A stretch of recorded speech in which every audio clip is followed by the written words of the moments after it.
પ્રભુજી પ્રણામ, મારો હરે વિડીયો કૃષ્ણ. આપ સૌનું ખૂબ ખૂબ હૃદયપૂર્વકનું સ્વાગત છે ઇસ્કોન મેંગલુરુ શ્રી શ્રી રાધા ગોવિંદ મંદિર કુલાઈ તરફથી ચાલતા ભક્તિ શાસ્ત્રીના સેશનમાં, જેમાં આપણે અધ્યાય પહેલાની ચર્ચા કરી રહ્યા છીએ. તમારું બધાનું ખૂબ ખૂબ હૃદયપૂર્વકનું સ્વાગત છે. વેલકમ. પ્રિન્સી માતાજી, આશા માતાજી, રાજેશ્વરી માતાજી, રાજેન્દ્ર પ્રભુ, પ્રિયા જયસ્વાલ માતાજી, દર્શના માતાજી, વંદના માતાજી, મિત્રવિંદા માતાજી, નીતા માતાજી, તેજોમય માતાજી, વિક્રમી કૃષ્ણ પ્રભુ, દેન હરે કૃષ્ણ, નીતા ગઢવાડા માતાજી. Okay, thank you so much. હરે કૃષ્ણ પ્રભુ. હરે કૃષ્ણ માતાજી. પ્રભુ મારો વિડીયો નથી ચાલતો, એટલે હું ક્લાસમાં છું, પણ વિડીયો નથી ઓન થતો પ્રભુ. વિડીયો નથી થતો, તમે કરી શકો હા. માતાજી. જો ને તમને રિક્વેસ્ટ મોકલી છે મેં, આવજો. હવે તમને રિક્વેસ્ટ આવી? નહીં, મારા ઇન્ટરનેટમાં કંઈક પ્રોબ્લેમ છે પ્રભુ. અચ્છા, કઈ વાંધો નહીં, ચાલો પણ હું શરૂઆત કરીએ. ક્લાસમાં છું પ્રભુ, મારો વિડીયો નથી ઓન પ્રભુ. જનરલી નેટ માં હોય તો વિડીયો ઓન થવો જોઈએ, કારણ કે તો નહીતર અવાજ પણ ના આવે નેટમાં. તો એટલે બીજો કઈક ટેકનિકલ ફોલ્ટ હોવો જોઈએ. હા, કંઈક તકલીફ છે, મારા પ્રભુને કહીશ, પણ અત્યારે નથી ચાલતો.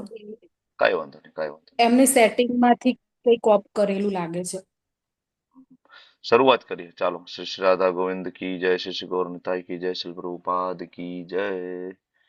ઓમ અજ્ઞાનતિમિરાંધસ્ય જ્ઞાનાંજન શલાકયા ચક્ષુરુન્મિલિतं येन तस्मै श्री गुरुवे नमः.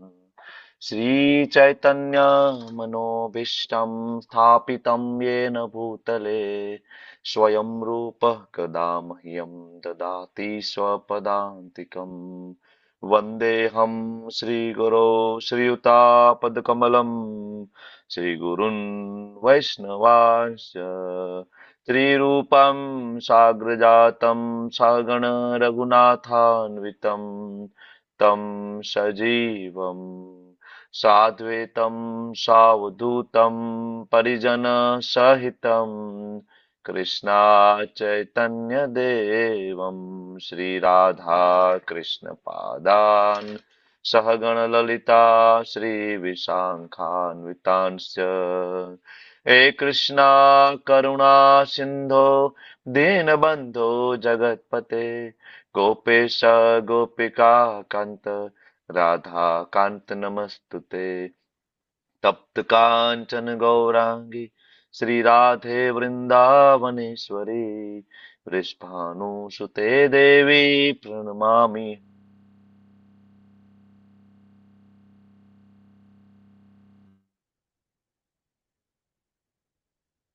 પ્રભુજી આવાજ નથી આવતો.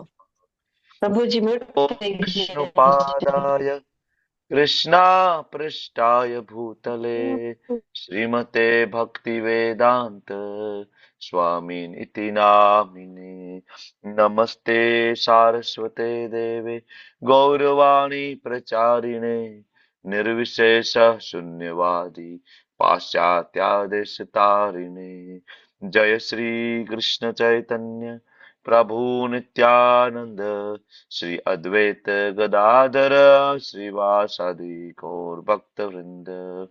हरे कृष्णा कृष्णा कृष्णा हरे हरे हरे राम राम राम हरे રામ રામ હરે હરે હરે કૃષ્ણ हरे कृष्णा. હરે કૃષ્ણ. હરે કૃષ્ણ. અવાજ આવે છે મારો તમને લોકોને? બરાબર છે ને? વોઇસ તો બરાબર આવે છે ને હવે? હા પ્રભુજી આવે છે. હા હરે પ્રભુજી કૃષ્ણ. આવે છે. Thank you so much. હરે કૃષ્ણ. બધાનું ખૂબ ખૂબ હૃદયપૂર્વકનું સ્વાગત છે. ગયા વખતે તમને કંઈક હોમવર્ક આપ્યું હતું, તમને લોકોને યાદ છે શું હોમવર્ક હતું એ? હા ચાલો, પ્રભુજી. યાદ છે ને? કરીને આવ્યા છો ને? હા થેન્ક યુ સો મચ.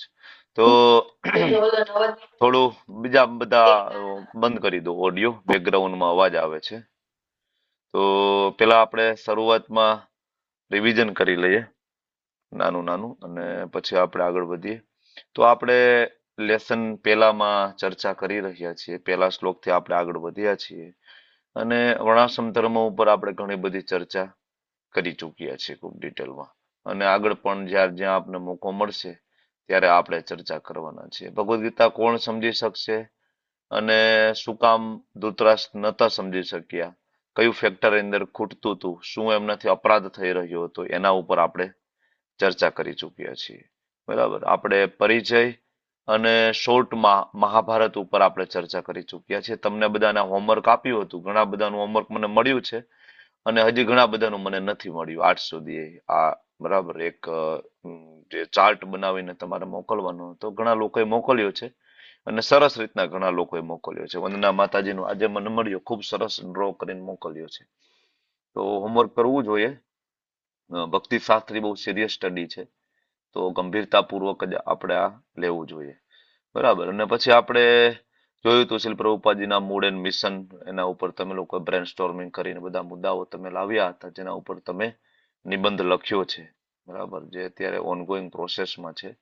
અને પેલા શ્લોકમાં આપણે મામકા શબ્દ ઉપર અને નિંદણ કોને કહેવાય એના ઉપર આપણે પ્રકાશ પાડ્યો હતો અને ડિટેલમાં ગયા હતા. બીજા શ્લોકથી આપણે જોયું હતું કે કેવી રીતના દુર્યોધન એમના ગુરુનું અપમાન કરે છે. અને એ કથા પણ આપણે જોઈ હતી, દ્રુપદ પુત્રેણ. બરાબર, આ શબ્દ શું કામ મૂકવામાં આવ્યો, શું કામ દુષ્ટદુમ્ના કહ્યું ને દ્રુપદ પુત્રેણ કહ્યું. આની ચર્ચા, અક્ષોહિણી સેનાની ચર્ચા, આ બધી ચર્ચા આપણે કરી ચૂક્યા છીએ. અને પછી અલગ અલગ સામે પક્ષના જે કઈ યોદ્ધાઓ છે એનું નામ ભીમ, અર્જુન આદિથી શરૂઆત કરી અને ઘણા બધા, કાશીરાજ, પુરુજીત, કુંતી ભોજ, આ બધી ચર્ચાઓ. બરાબર, યુદ્ધામન્યુ, ઉત્તમોજા, અભિમન્યુની વાત કરે છે અને કમ્પેરિઝન કરે છે સામેની સેના અને આ સેના પોતાની, બરાબર, દુર્યોધન સાઈડની સેના. તો એનું કમ્પેરિઝન અને પછી પોતાની સેનામાં જે કઈ યોદ્ધાઓ છે, બરાબર, એ ઉત્સાહ પૂરો પાડવા માટે અને ગુરુ દ્રોણ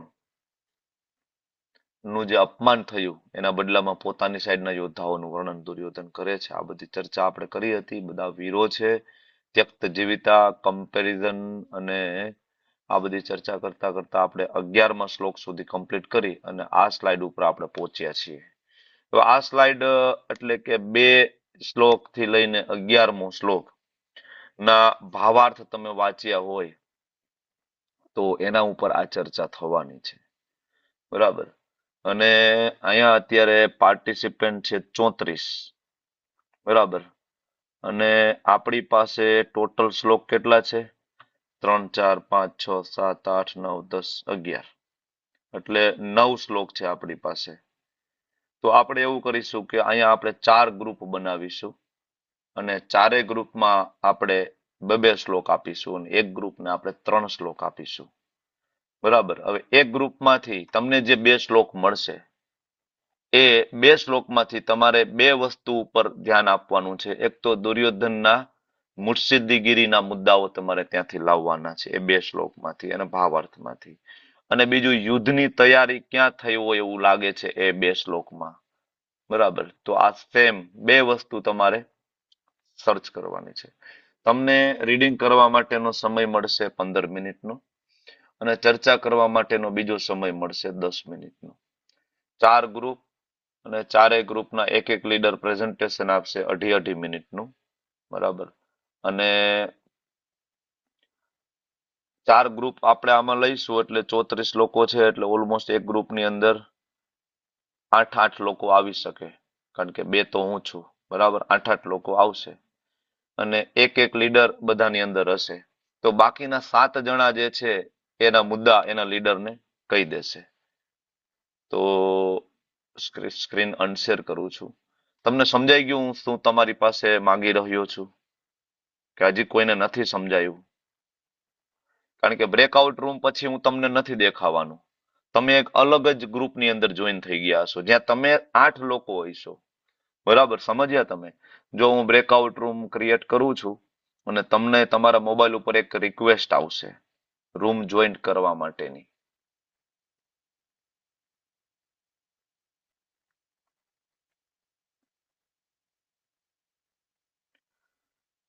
ઓકે, બ્રેકઆઉટ રૂમ અને total 4 room and assign automatically. બરાબર, અને ક્રિએટ. જો હવે યાદ રાખો, હું લીડરના નામ નથી લેતો. લીડર તમારે ચૂઝ કરવાના છે તમારા ગ્રુપમાં. પણ રૂમ નંબર 1 માં પ્રિન્સી માતાજી છે. સાંભળો, પ્રિન્સી માતાજી, આકૃતિ માતાજી, તમે લોકો રૂમ 1 માં છો. એમાં પછી ઘણા બધા છે. કલ્પતરુ પ્રભુ છે, બરાબર, વિક્રમી પ્રભુ છે. તો આ રૂમ નંબર 1 ના કેન્ડિડેટ થયા.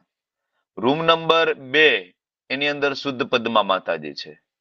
શુદ્ધ પદ્મા માતાજી, માધવી ચારુમુખી માતાજી, જયશ્રી સેજપાલ માતાજી, જિજ્ઞા ગુજરાતી માતાજી. રૂમ નંબર 3 એની અંદર આરતી ભોય માતાજી, ગૌર સચી દુલાલ પ્રભુ, કૃષ્ણ દવે માતાજી.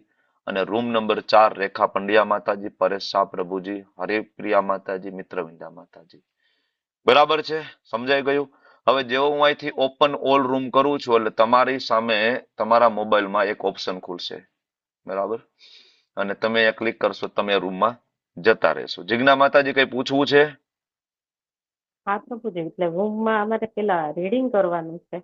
હા, પેલા તમને રીડિંગ કરવાનો સમય મળશે 10 મિનિટ 15 મિનિટનો. એટલે અત્યારે એક્ઝેક્ટ 2:40 થઈ છે, એટલે 2:55 તમારું રીડિંગ ત્યાં પૂરું થઈ જશે, બરાબર. અને 2:55 સુધીમાં રીડિંગ અને મુદ્દાઓ તમારા લીડરને સોંપી દેવાના. હવે લીડર તમે નક્કી કરી લેજો 8 જણા ભેગા. પેલું કામ એ કરવાનું રૂમમાં જઈને કે લીડર કોણ બનશે, કોણ પ્રેઝન્ટેશન આપશે અહીંયા આવીને, બરાબર. એ વ્યક્તિ પેલા ડિસાઈડ થવો જોઈએ. પેલી 1 મિનિટમાં એ થઈ જવું જોઈએ. અને બાકીની 10 મિનિટ તમારું રીડિંગ કરી અને છેલ્લે 4 મિનિટમાં બધા મુદ્દા લીડરને લખાવી દેવાના. ટોટલ 15 મિનિટ આ રીતના ડિવાઈડ કરો. ડન? ચાલો, તમારી સામે ઓપ્શન ખુલી ગયો છે. જોવો, જોઈન બ્રેકઆઉટ રૂમ એવું લખેલું છે. જોવો, એના ઉપર ક્લિક કરો. જોઈન ઉપર ક્લિક કરો. જોઈન ઉપર મારે પ્રભુજી બધાને આવશે, બધાને. એકને ના આવે ને એકને આવે એવું નથી, બધાને આવશે. તમારા મોબાઈલની સ્ક્રીન ઉપર તમે જોવો, તમને 4 ચોકઠા ખૂણામાં દેખાય છે સામેની સાઈડમાં ઉપર. હા હા હા આ 4 ચોકઠા ઉપર ક્લિક કરો એટલે તમે રૂમમાં જતા રહેશો.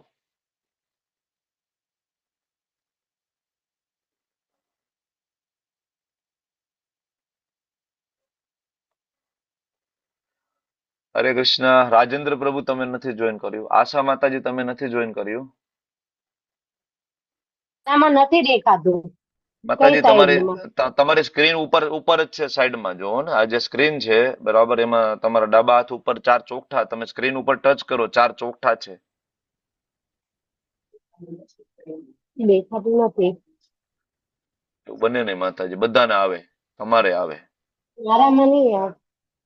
એવું ન હોય માતાજી. આવે એટલે બધાને જ આવે. જો હું તમને મોકલું છું, હું તમને ડાયરેક્ટ એક રૂમ ની અંદર મોકલું છું. જો હવે આવી રિક્વેસ્ટ જોવો.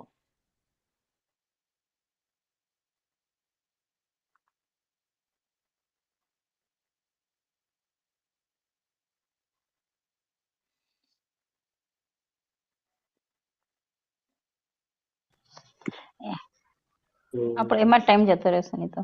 પેલું લીડર ડિસાઈડ કરો. Come on fast, leader decide કરો, બરાબર.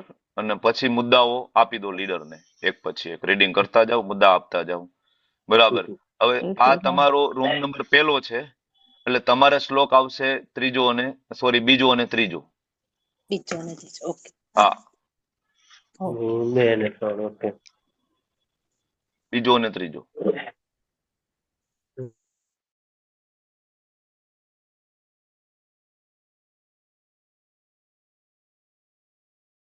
અવાજ ના કર બેટા.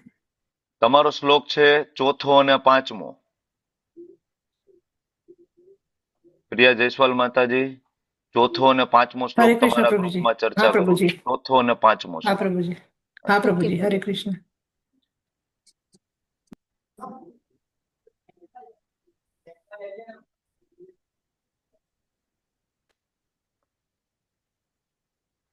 તમારો શ્લોક છે જી.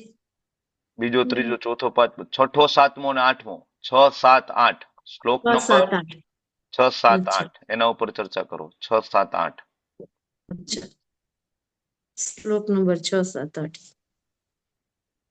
શ્લોક 4 થી 6. તમારો શ્લોક નંબર છે 9, 10, 11. કોનો 4 નંબર નો? હા, તમારો શ્લોક 9, 10, 11. તમારે 9, 10, 11 ઉપર ચર્ચા કરવાની છે. હા, તો 9મા શ્લોકમાં છે ને માતાજી? હા. આ પોતાના પક્ષનો આત્મવિશ્વાસ વધારવો. હા હા એ જાણે છે કે માત્ર શત્રુના વખાણ કરવાથી પોતાના સૈનિકોનું મનોબળ તૂટી શકે છે, તેથી તે દુર્યોધન કોણ છે? રીતે પોતાના પક્ષ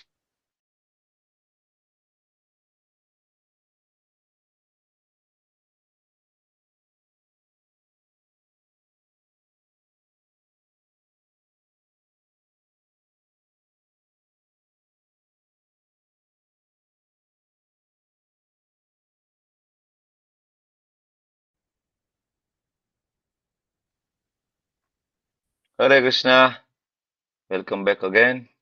ચાલો હરે તો હવે કૃષ્ણ પ્રભુજી. 4 ગ્રુપ. હરે કૃષ્ણ પ્રભુજી દંડવત પ્રણામ. હરે કૃષ્ણ પ્રભુજી દંડવત પ્રણામ. હરે કૃષ્ણ પ્રભુજી દંડવત પ્રણામ. હરે કૃષ્ણ, હરે કૃષ્ણ. 4 ગ્રુપના 4 લીડર ના હેન્ડ રેસ કરો, હાથ ઊંચા કરો. શ્લોક નંબર 2, 3 કોના ભાગમાં આવ્યા હતા? 3 પછી 4, 5 કોના ભાગમાં? 2, 3 થી શરૂઆત કરીએ. ક્યાંથી બરાબર? કોને 2, 3? પ્રભુજી અમારામાં પ્રભુજી. પ્રિયા જયસ્વાલ માતાજી, ચાલો શરૂઆત કરો પ્રેઝન્ટેશન ની.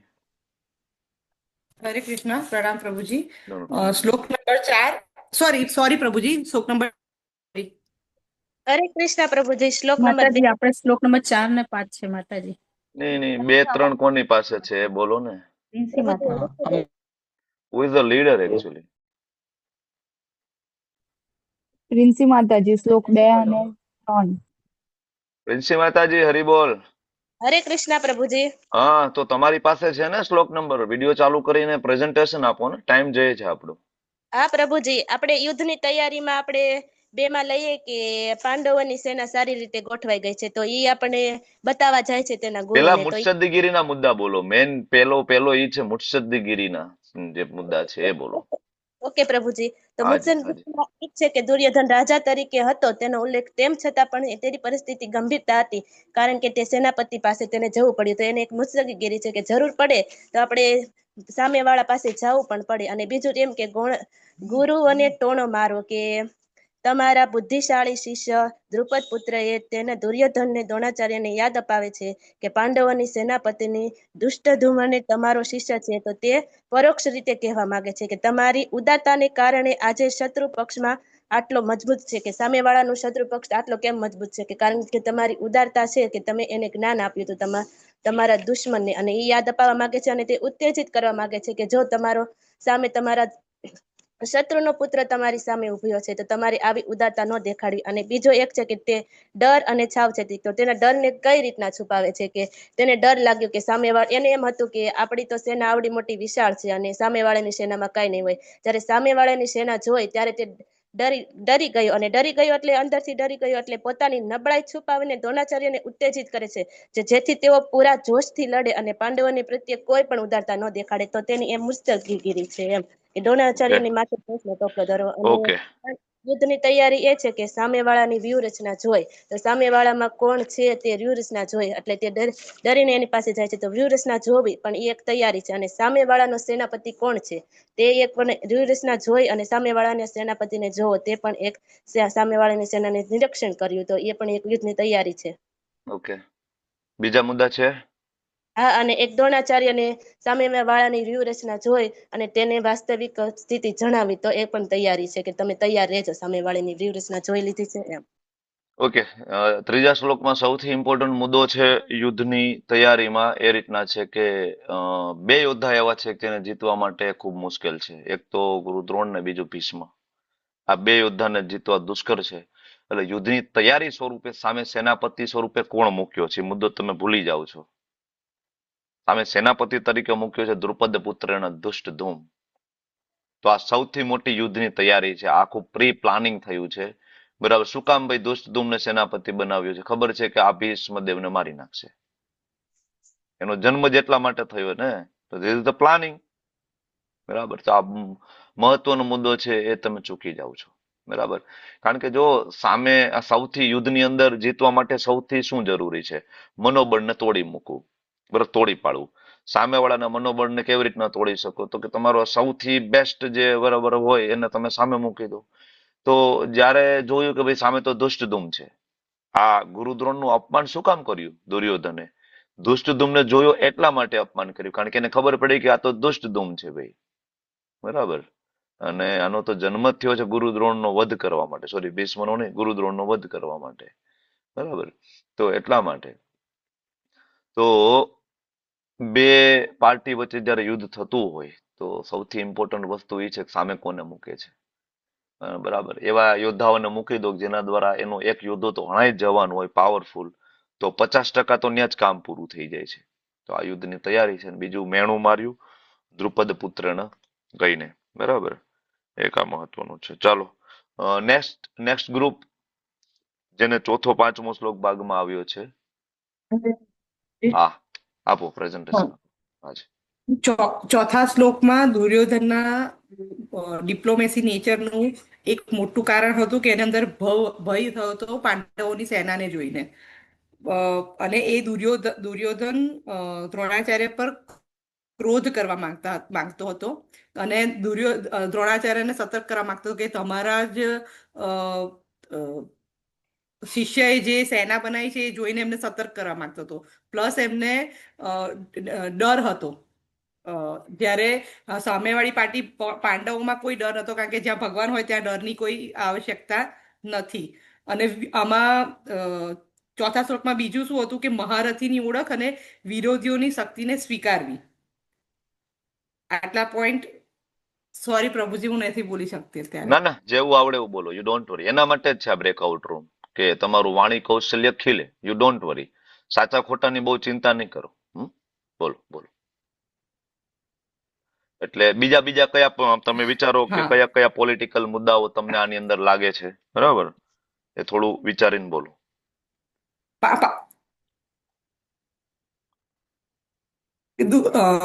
ભીમે જે પ્રતિજ્ઞા લીધી હતી કે 100 કૌરવોને મારશે, દુર્યોધનની જંગા તોડશે અને દુશાસનની છાતી ફાડશે, તો એ જોઈ એનાથી દુર્યોધનને ખૂબ ભય હતો.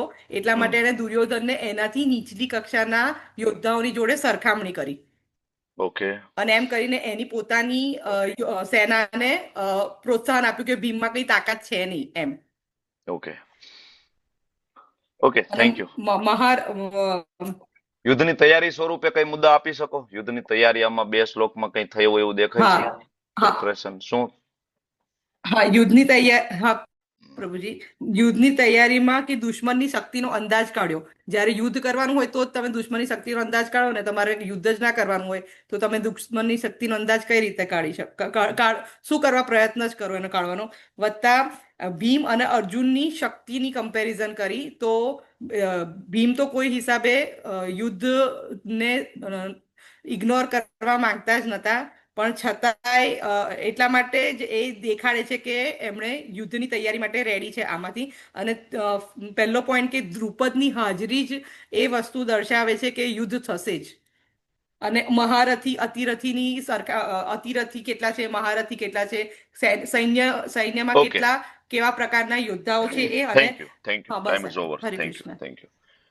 ભીમ અને અર્જુનનું પેલું નામ જ્યારે દુર્યોધન લે છે, આના ઉપરથી જ આપણને ખબર પડી જાય કે કેટલો ખંદો રાજકારણી છે, પોલિટિશિયન માણસ છે, કે એને ખબર પડે છે કે ભાઈ કોણ આમાં વધારે શક્તિશાળી છે અને કોણ અમને વધારે હેરાન કરી શકે એમ છે, બરાબર. એટલે એનું ધ્યાન બરાબર પેલા દોરે છે કે નહીં, ભીમ છે, બરાબર. એટલે એને ખબર છે. અને યુદ્ધની તૈયારી સ્વરૂપે જોવો તો સેમ વસ્તુ છે કે ભીમ અને અર્જુન બંને આગળ મૂક્યા છે પાંડવોએ. અને ભગવાન પણ રથને જયારે લઈ જાય છે, બરાબર, તો તમે જોશો તો આ બાજુ ભીમ અર્જુન છે તો એક્ઝેક્ટ ત્યાં સામેની સાઈડમાં રથ મૂકે છે જ્યાં ગુરુ દ્રોણ ને ભીષ્મ છે. તો આ પણ આખા પ્રી પ્લાનિંગ અહીંયા થઈ ગયા છે. અને ઓકે, ચાલો નેક્સ્ટ ગ્રુપ. બીજું નથી આની અંદર, આ બે શ્લોકની અંદર ખાસ એટલું. Okay, next group 5, 6, 7. 6, 7, 8 પ્રભુજી. હા સોરી, 6, 7, 8 બોલો. હા, હરે કૃષ્ણ પ્રભુજી. પહેલા તો દુર્યોધનની મુત્સદ્દીગીરીમાં આપણે એવું કહી શકીએ કે દુર્યોધન દ્રોણ પાસે દોડી જાય છે અને પછી 7મા શ્લોકથી એવું કે 6ઠા શ્લોકમાં એવું કે છે કે આ કે જેવા તેવા નથી, સામેની સેનામાં જોવો પરાક્રમી યુદ્ધામન્યુ છે, અત્યંત શક્તિશાળી ઉત્તમ મોજા છે, સુભદ્રાના પુત્ર છે, સુભદ્રાના પુત્રો એ બધા મહારથીઓ છે એવું કહે છે. અને ખોટો આત્મવિશ્વાસ પોતાનો બતાવે છે અને દ્રોણને કટાક્ષ પહેલા મેણું મારે છે, કટાક્ષ કરે છે, એની મુત્સદ્દીગીરી બતાવે છે. અને પછી એને બ્રાહ્મણ શ્રેષ્ઠ કહે છે કે બ્રાહ્મણ શ્રેષ્ઠ એવું બ્રાહ્મણ શ્રેષ્ઠ હવે હું તમને એમ કે આપણી સેનામાં પણ એ નાયકો છે એમ. અને આપણા જે મારી સેના એમ કરે છે એ એની પેલી બતાવે છે, કૂટનીતિ બતાવે છે. પછી એમ કે છે કે તમે પેલા ખરેખર ભીષ્મ પિતામહનું નામ લેવું જોઈએ, એના બદલે તે દ્રોણાચાર્યનું પહેલા નામ લે છે કે સ્વયં આપ છો, અને પછી ભીષ્મ પિતામહનું નામ લે છે. અને પછી વળી પાછા તેમના સગાવાલા જે કૃપાચાર્ય છે, દ્રોણાચાર્ય છે, પછી આ અસ્વસ્થામાં છે, એમ કે એ બધા તમારા સગાવાલા છે, એટલે પણ તમારે એમ કે એમનું નામ એટલા માટે લે છે કે તમારે એટલા માટે પણ આપણી સેનામાં લડવું જોઈએ એમ. એ એક મુદ્દો કહી શકાય. અને વિકર્ણ કે જેને દ્રૌપદીના હરણ વખતે એ એક જ એને વિરોધ કર્યો હતો, એટલે એનું નામ એને જાણી બુજીને લીધું કે હવે તારે પણ અહીંયા યુદ્ધ કરવાનું છે. એ એની કટાક્ષ નીતિ એટલે તે કૂટનીતિ કહી શકાય. હરે કૃષ્ણ પ્રભુજી. પછી ઓકે, યુદ્ધની તૈયારીના કઈ મુદ્દા? યુદ્ધની તૈયારીમાં આપણે એમ કહી શકીએ કે તે 6ઠા શ્લોકમાં આ બધાને પરાક્રમી અને શક્તિશાળી કહે છે, મહારથીઓ કહે છે. એટલે યુદ્ધમાં જ હોય ને મહારથીઓ ને એવું બધું એમ. એટલે દુર્યોધન દ્રોણાચાર્ય પાસે જવું અને પોતાની સેના બતાવી અને ઉત્સાહ બતાવવો, ઉત્સાહ અને ગર્વ બતાવે છે, અને બધાને મોટિવેટ કરે છે કે ભાઈ આપણી સેનામાં પણ આવા બધા છે. અને ભીષ્મ પિતામહને એના જેવા કોઈ યોદ્ધા નથી, અને ક્યારે પણ એ હાર્યા નથી, અને એમને સેનાપતિ બનાવ્યા છે આમાં. એટલે એવું કહેવા માંગે છે. Okay, thank you. 8મા શ્લોકની અંદર પહેલું નામ ગુરુ દ્રોણનું, બીજું નામ ભીષ્મનું લે છે. બરાબર. એટલે આમ જોઈએ તો ભીષ્મનું બરાબર ઇન્સલ્ટ છે, પણ એ કહેવાય કે એની કૂટનીતિ પ્રમાણે જોઈએ તો એને ખબર હતી કે ભીષ્મનું ગમે એટલું અપમાન કરી લો તો એ છોડીને જવાના નથી યુદ્ધભૂમિ. બરાબર, કારણ કે એને વચન લીધું છે. અને એક પ્રેક્ટિકલ એને અનુભવ થઈ ગયો છે. માતા દ્રૌપદીનું વસ્ત્રહરણ સમયે ભીષ્મદેવ શાંતિથી બેઠા હતા અને એને કૌરવોનો પક્ષ લીધો હતો, મતલબ કઈ બોલ્યા નહોતા. દ્રૌપદીનો પક્ષ નહોતો લીધો, પાંડવોનો પક્ષ નહોતો લીધો. તો આ પણ એની કૂટનીતિ છે, એને ખબર હતી ભાઈ આનું ઇન્સલ્ટ કરવામાં કોઈ વાંધો નથી, આ કૂટનીતિ છે. બરાબર. Okay, next and last group 9, 10, 11 3 શ્લોક છે, 3 શ્લોકમાં ઘણા બધા મુદ્દાઓ છે. ચાલો હરે કૃષ્ણ પ્રભુજી. હરે કૃષ્ણ. પહેલી વાર બોલું છું એટલે ભૂલ થશે. બોલો. નક્કી કરી લીધું ભૂલ થશે જ એવું? ના પક્ષ શ્લોક ન બી પોઝિટિવ. આ તમે દુર્યોધન જેવું કરો છો, ત્યક્ત જીવિતા. પેલા જ કહી દીધું બધા આવ્યા છે, મરવા જ આવ્યા છે. બોલો. નહીં, પહેલી વખત બોલું છું ને એટલે પ્રભુજી. બોલો. 9મા શ્લોકમાં પોતાના પક્ષનો આત્મવિશ્વાસ વધારવો. એમાં એની મુત્સદ્દેગીરી છે તે જાણે છે કે માત્ર શત્રુના વખાણ કરવાથી પોતાના સૈનિકોનું મનોબળ તૂટી શકે છે, તેથી તે તુલનાત્મક રીતે પોતાના પક્ષની તાકાતનું પ્રદર્શન કરે છે. એમાં એ જયદ્રથ, કૃતવર્મા અને શલ્ય જેવા અનેક વીરોને સંબોધે છે, અને એમ કહે છે દુર્યોધન કે આમ મારા માટે યુદ્ધ જીતવા માટે પોતાના પ્રાણોનું પણ બલિદાન આપી દેશે. પછી શ્લોક નંબર 10માં ભીષ્મ પિતામહ અને ભીમ વચ્ચેની સરખામણી. તો એની મુત્સદ્દેગીરી છે કે અહીં તે મનોવૈજ્ઞાનિક રમત રમે છે. તે ભીષ્મ પિતામહને સર્વોપરી ગણાવીને તેમને રીઝવવાનો પ્રયત્ન કરે છે, જેથી તે પૂરી તાકાતથી લડે. પછી શ્લોક નંબર 11 શિસ્ત અને એકતા પર ભાર. આમાં મુત્સદ્દેગીરી દુર્યોધન સમજે છે કે જો સેનાપતિ સુરક્ષિત હશે તો જ વિજય નિશ્ચિત છે. તે દરેક યોદ્ધાને જવાબદારી સોંપીને આંતરિક જૂથબંધી અટકાવવાનો પ્રયત્ન કરે છે, અને એ કહે છે કે તમારે સેનાપતિનું ધ્યાન રાખવાનું છે. એના નિષ્કર્ષ એ છે કે દુર્યોધન આ શ્લોકોમાં એક અત્યંત ચતુર, શંકાશીલ અને રાજદ્વારી વ્યક્તિ તરીકે ઉભરી આવે છે. તે ભયભીત હોવા છતાં પોતાની વાણી દ્વારા ગુરુ દ્રોણ અને પિતામહ ભીષ્મ પાસેથી શ્રેષ્ઠ પ્રદર્શન કરાવવાની કોશિશ કરે છે. હરે કૃષ્ણ. હરે Krishna. Thank you so much. તો અહીંયા ભીષ્મ અને ભીમની જે સરખામણી કરી ને, તો એ પણ થોડું વિચારવા જેવું છે કે એને ખબર હતી કે ભાઈ મૃત્યુ તો ભીમ દ્વારા થશે, તો એના બેલેન્સ કરવા માટે આપણી પાસે શું વ્યવસ્થા છે? તો બેલેન્સ કરવા માટે આપણી પાસે વ્યવસ્થા તો કે ભાઈ ઈચ્છા મૃત્યુનું વરદાન પ્રાપ્ત હોય એવા ભીષ્મદેવ. તો આ એની કૂટનીતિ છે કે ભીષ્મદેવને એને આગળ મૂક્યા છે ભીમની સામે, અને કમ્પેરિઝન એ બંનેની કરી છે. અને તમે યુદ્ધની તૈયારી માટે જોતા હોય આ 3 શ્લોકોને, તો 9મા શ્લોકની અંદર તમે જોશો તો શસ્ત્રોથી સજ્જ સેના છે, મતલબ યુદ્ધની તૈયારી ત્યાં થઈ ગઈ છે, શક્તિનું પ્રદર્શન ત્યાં થઈ ગયું છે. 10મા શ્લોકની અંદર જુઓ તો ત્યાં ભીષ્મ અને ભીમની સરખામણી થઈ ગઈ છે અને ભીષ્મને ઇનડાયરેક્ટ બરાબર ઓર્ડર આપી દીધો છે કે તમારે ભીમનો વધ કરવાનો છે. એકચ્યુઅલી એ એટલા માટે ત્યાં બેની કમ્પેરિઝન કરી છે કે ભીષ્મદેવ તમારે ભીમનો વધ કરવાનો છે. તો આને તમે યુદ્ધની તૈયારી પણ કહી શકો અને દુર્યોધનની કૂટનીતિ પણ કહી શકો. એટલા માટે એ બે જ વ્યક્તિની સામે સામે કમ્પેરિઝન થઈ છે. નથી દ્રોણ અને ભીમની કમ્પેરિઝન ના થઈ. ભીષ્મ અને ભીમની કમ્પેરિઝન એટલા માટે થઈ કે ભાઈ તમારે ભીમને મારવો પડશે કારણ કે તમને ઈચ્છા મૃત્યુનું વરદાન છે. બરાબર. બીજું તમે 11મા શ્લોકની અંદર જાઓ તો એમાં ભીષ્મની ચારે બાજુ સહાયતા માટે યોદ્ધાઓ ગોઠવાઈ ગયા છે. આ એક યુદ્ધની તૈયારી છે. અને એક એની અંદર જે શબ્દ છે અવસ્થિત, બરાબર, યથાભાગમ અવસ્થિતા, મતલબ પોઝિશન. એ જે શબ્દ કહેવા માંગે છે એ પોઝિશન છે. અને યુદ્ધની અંદર પોઝિશનનું ખૂબ મહત્વ છે. આપણી સેનામાં પણ તમે અત્યારે જો પોઝિશનનું ખૂબ મહત્વ છે. પહેલાના સમયમાં તમે જો બધા રાજા એના મહેલ મોટા મોટા ડુંગર ઉપર બનાવતા. શું કામ? કારણ કે કોઈ પણ વ્યક્તિ, બરાબર, કોઈ પણ સેના, ધારો કે મુગલોએ એટેક કર્યો. મારો અવાજ આવે છે ને? I am audible? Am I audible? હા પ્રભુજી આવે ઓકે. છે. તો કોઈ પણ એટેક કરે, કોઈ સૈનિકો એટેક કરે, તો ઇવન મોટી સેના પણ નીચે હોય ને તો ઉપરથી નાની સેનાથી તમે એનો વધ કરી શકો છો. એટલા માટે એ લોકો મહેલો બરાબર પહાડ ઉપર બનાવતા, ડુંગર ઉપર મહેલો હતા રાજાના. બરાબર. તો આ પોઝિશન નું બહુ મહત્વ છે. એટલા માટે જ આપણી ભારતીય સેના પણ જો કારગિલ ઉપર હંમેશા રહે છે. તમે જો કારગિલ કઈ એવી રેવાલાયક જગ્યા નથી તો આપણને એમ થાય ત્યાં શું કામ આપણે ડેરો ડાલીને આપણે બેઠા છીએ. પણ એ જગ્યા આપણે છોડી દઈએ ને તો આપણે નીચે આવી જાય ને એ લોકો ઉપર થઈ જાય. બરાબર. તો કારગિલ છે એ હાઈટ ઉપર છે. અને આપણે એટલા માટે આપણા સૈનિકો ત્યાં સતત તૈનાત કરીને રાખીએ છીએ કે આપણા ઓછા સૈનિકોથી પણ આપણે સામેવાળા, બરાબર, જે દેશના બરાબર વધારે સૈનિકોને મારી શકીએ છીએ. બરાબર. કારણ કે ઉપરની સાઈડમાં 5 સૈનિકો હોય અને નીચે 500 સૈનિક પહાડ ચડતા હોય ને, તમે 500 ને મારી શકો છો. અને એના માટે 5 સૈનિક કાફી છે.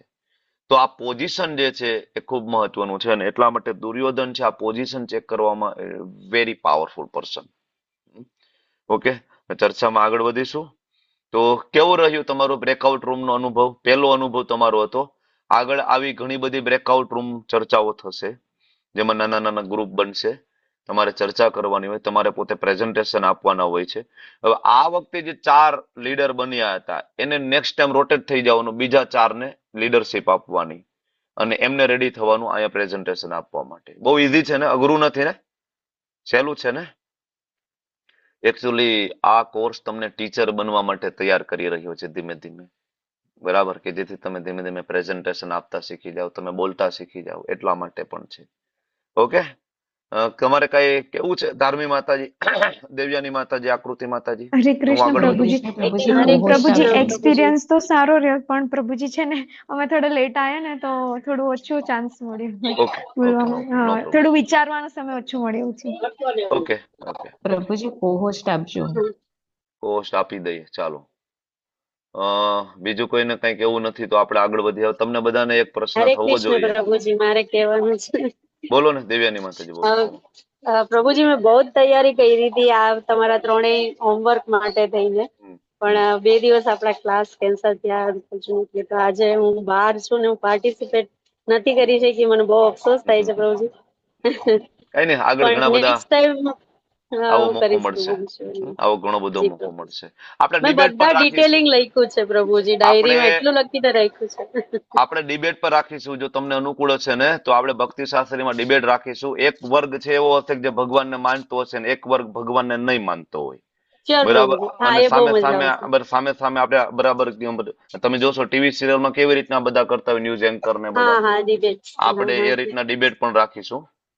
જી પ્રભુજી. ઓકે. તો થેન્ક યુ સો મચ આ ચર્ચામાં ભાગ લેવા માટે. તો આગળ વધીએ. શ્રી પ્રભુપાદ પ્રભુજી કી જય. હા, બોલો બોલો. પ્રભુજી co-host આપજો. તમે દેવ્યાની માતાજીને આપી દીધી છે. હા, ચાલો. આકૃતિ માતાજી બોલો. હા હા હા, ચાલો તમને આપી દઈએ. હવે તમને બધાને પ્રશ્ન થાય કે અત્યાર સુધી આ જે શ્લોકોની ચર્ચા થઈ, આ બધું જાણવાની શું જરૂર છે? કારણ કે આ બધું દુષ્ટ ધૂમના નામ છે, આની અંદર અલગ અલગ બીજા યોદ્ધાઓના નામ આવ્યા, વિકર્ણના નામ આવ્યા. આ બધું જાણીને શું કામ છે? આપણે તો ભગવદ ગીતા શીખવી છે, આમાં કૃષ્ણ તો ક્યાંય આવ્યા નહીં. અત્યાર સુધી તમે જે કઈ ચર્ચા કરાવો છો, દુર્યોધનની મુત્સદ્દીગીરી ઉપર શું કામ ભાઈ આટલો બધો ટાઈમ, અડધી કલાકનો ભક્તિ શાસ્ત્રીનો ટાઈમ તમે એના ઉપર આપ્યો? પ્રશ્ન તમને થવો જોઈએ. બરાબર. એના ઉપર શિલ પ્રભુપાદજીનું લેક્ચર છે લંડનમાં. શિલ પ્રભુપાદજીનું ભગવદ્ ગીતા ઉપર આખી સિરીઝ છે લંડનમાં. તમને સમય મળે તો વેદાબેઝ ખોલજો. અને પ્રભુપાદે કન્ટિન્યુઅસ ભગવદ્ ગીતા ઉપર રોજે લેક્ચર આપ્યા છે ત્યાં એવરીડે લંડનમાં 1973માં. અને પ્રભુપાદ એમના 1973 ના લેક્ચરમાં ભગવદ્ ગીતાના 1.4 ચોથા શ્લોકના પ્રવચનમાં શ્રી પ્રભુપાદજી કહે છે, so people may ask that by mentioning this great fighters what spiritual progress we make. આપણને શું આધ્યાત્મિક શું ફાયદો થયો આ બધી ચર્ચા કરવાથી? શ્રી પ્રભુપાદજી કહે છે, because we are meant for chanting Hare Krishna મહામંત્ર. So by chanting the name of this great fighter what do we gain? Shri Prabhupadji કહે છે કે ભાઈ આપણે તો હરે કૃષ્ણ મહામંત્ર કરવાનો છે ને, તો પછી આ બધા ફાઇટરના નામ લઈને આપણને શું ફાયદો છે? આવો ક્વેશ્ચન આપણને થવો જોઈએ ને. પ્રભુપાદ એનો આન્સર આપે છે. શું આન્સર આપે છે? But the thing is that નિર્બંધે કૃષ્ણ સંબંધે. આખો શ્લોક કોને આવડે છે? બોલો. ભક્તિ રસામૃત સિંધુનો શ્લોક છે. ક્યાં છે? કોઈ છે ભાઈ આમાં બરાબર પૂરું થઈ ગયું હોય ભક્તિ શાસ્ત્રી? હરે કૃષ્ણ પ્રભુજી. હા બોલો બોલો. હા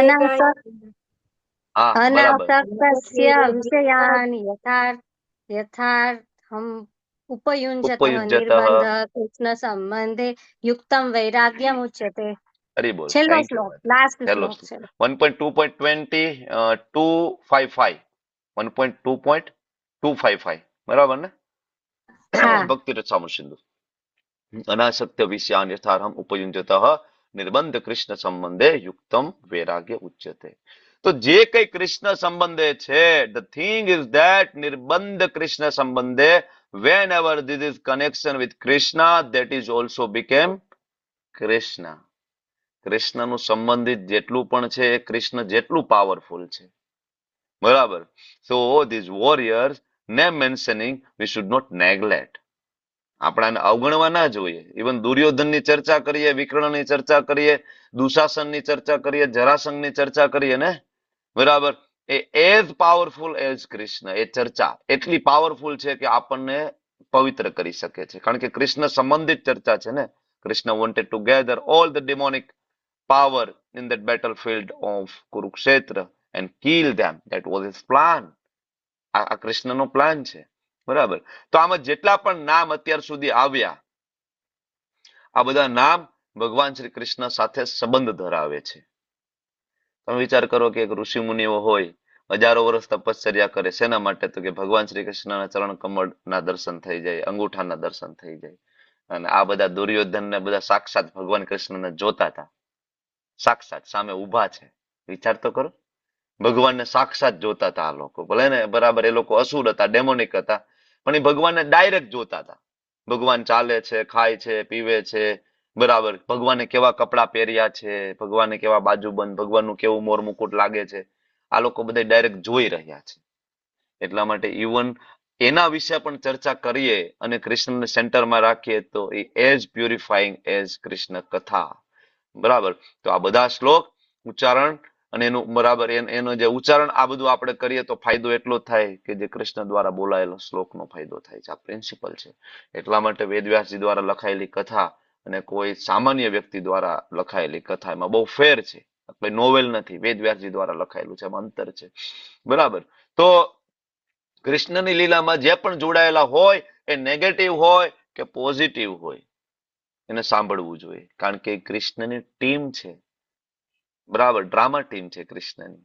અને તમે એ બધું કાઢી નાખો તો તમે કેવી રીતના કૃષ્ણ લીલા સમજી શકો? નહીં સમજી શકો ને. બરાબર. મહાભારતમાંથી બધા અસુરોને કાઢી નાખીએ અને કૃષ્ણ લીલામાંથી તમે પૂતનાને કાઢી નાખો, બરાબર, બકાસુર અઘાસુરને કાઢી નાખો, તો તમે કૃષ્ણ લીલા સાંભળશો કેમ? તમને ખબર જ નહીં પડે ને કૃષ્ણ કેટલા પાવરફુલ છે. એટલા માટે એઝ પાવરફુલ એઝ કૃષ્ણ કથા. બરાબર.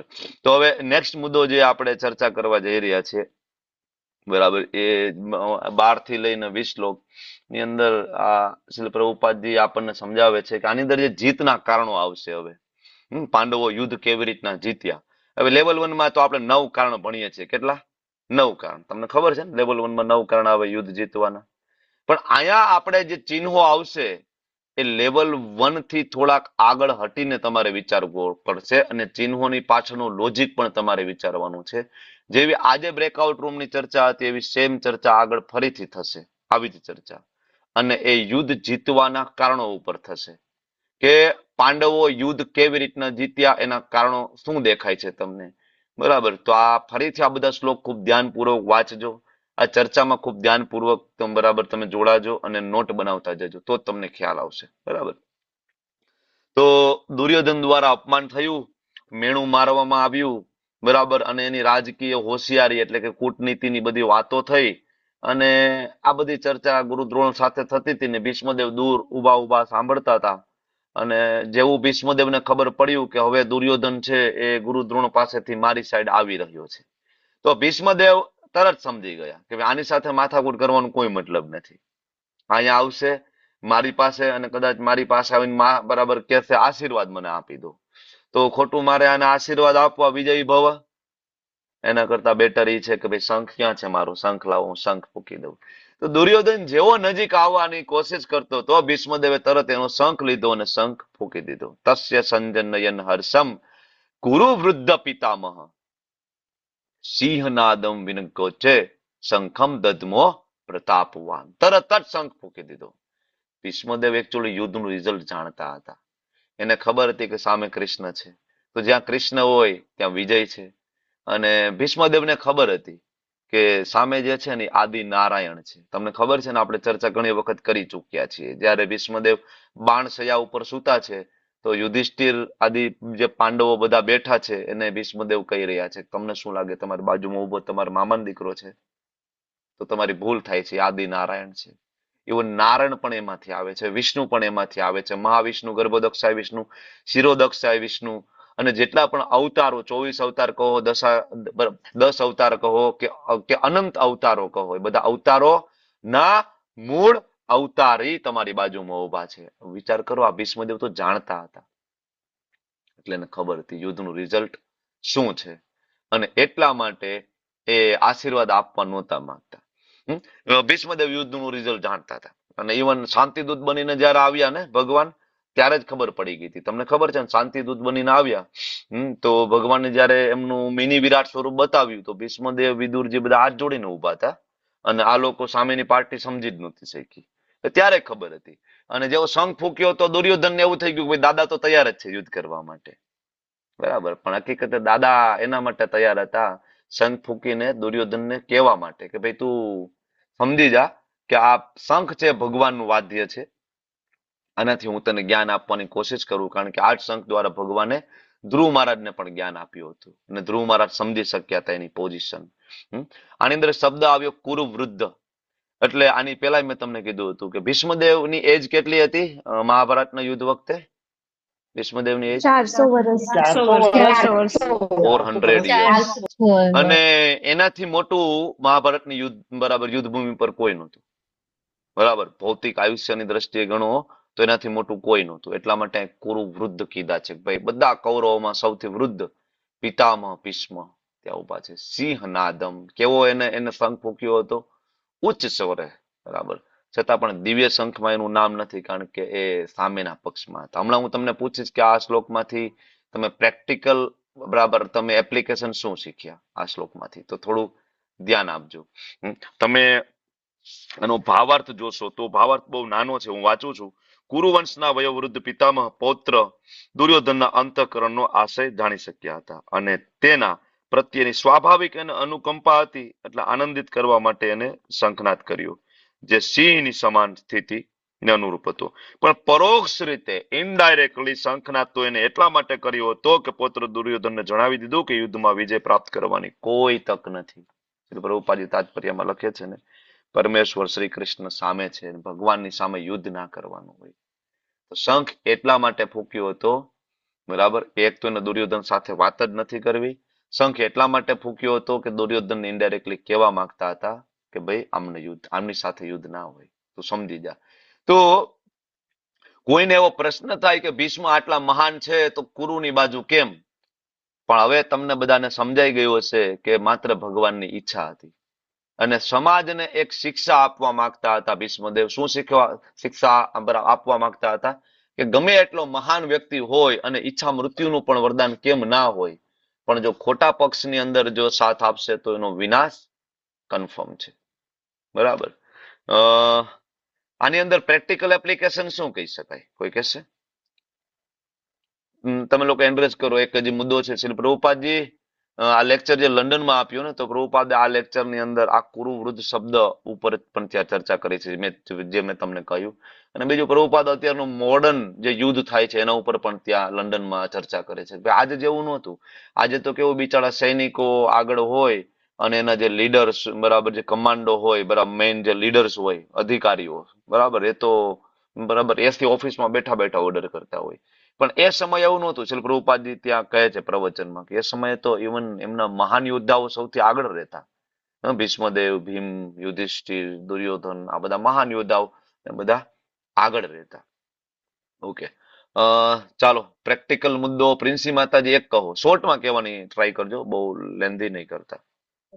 તો ભીષ્મ પિતામહ વડીલ છે અને તે સૌથી આગળ છે. વડીલ છે તથા અભય છે, મતલબ તે ડરતા નથી. એટલે પ્રચારમાં પણ આપણે ક્ષત્રિય તરીકે હોવું પડે, એમ ક્ષત્રિય સ્પીડ હોવી જોઈએ, ડરવાનું નહીં એમ પ્રચાર વખતે. Very well, perfect. પ્રચારમાં ડરવાનું નહીં ભાઈ. એવા એવા એરિયામાં આપણે જવું પડે કે જે મોમેડિયન એરિયો હોય, જે નાસ્તિક એરિયો હોય, તો જવું પડે ભાઈ, આગળ રહેવું પડે. યસ માતાજી, થેન્ક યુ. જુઈ માતાજી, તમારે કઈ કેવું છે?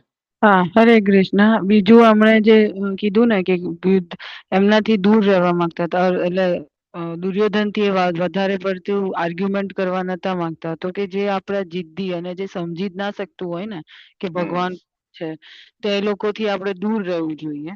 કારણ કે એ લોકોને સમજાવવામાં છે ને આપણો ટાઈમ વેસ્ટ થાય, એમ એવી રીતે અશ્રદ્ધાળુ લોકોને સમજાવવામાં એમ એવી રીતે. શ્રદ્ધાળુ લોકોને ભગવાન નામનો પ્રચાર કરવો હોય 9મો નામ અપરાધ છે પદ્મ પુરાણ પ્રમાણે, બરાબર ને? હરી બોલ, થેન્ક યુ. હેમા મોદી માતાજી નથી બોલ્યા, એમની પાસેથી સાંભળીએ. તમને શું લાગે છે આમાંથી પ્રેક્ટિકલ શિક્ષા? પ્રભુજી, એમ બી કહી શકાય કે દુર્યોધન અંદરથી ડરી ગયો હતો, એટલે એનો ઉત્સાહ વધારવા માટે અને એની અનુકંપાને આનંદિત માં બદલવા માટે બી શંખ ફૂંક્યો એમને એમ. Okay, thank you, thank you. તો તમારો બધાનો ખૂબ ખૂબ આભાર. એક આની અંદર પ્રેક્ટિકલ મુદ્દો છે ડ્યુટી એન્ડ લોયલ્ટી, મતલબ કર્તવ્ય અને નિષ્ઠા. ભીષ્મ જાણતા હતા કે, બરાબર, ભીષ્મદેવે જાણતા હતા શું કે દુર્યોધન છે અધર્મના પક્ષે છે. એને એ ખબર હતી કે સામેવાળાની જીત નિશ્ચિત છે. છતાં પણ ભીષ્મ પિતામહ જે ભગવાનની સેવા માટે, બરાબર, તો એનું કર્તવ્ય અને એની જે લોયલ્ટી હતી ભગવાન માટેની, એમાંથી બિલકુલ એ ડગ્યા નહોતા. તો આપણે પણ વ્યવહારિક જીવનમાં આપણે જે જવાબદારી આપી હોય નિષ્ઠાપૂર્વક નિભાવવી પડે. અને આવું જ આપણા ઘણા બધા ભક્તોએ કર્યું છે. પાકિસ્તાનમાં આપણા ભક્તો ગયા તો ત્યાં જઈને, બરાબર, એનો કુર્તો પાયજામો પહેરતા હતા શરૂઆતમાં, ધોતી કુર્તો નહોતો એલાઉડ. ઘણા બધા ઇસ્લામિક કન્ટ્રીમાં આપણે ભક્તો ગયા છે તો એવી રીતના ગયા છે, ધોતી કુર્તો નહોતા પહેરતા. એના જેવું થઈને એની બાજુમાં રહેવું પડતું હતું, બરાબર. પછી ધીમે ધીમે પ્રચાર કરતા કરતા કરતા એ રીતના કરતા હતા. તો આવી નિષ્ઠા આપણે પણ બતાવવી પડે. Okay, thank you.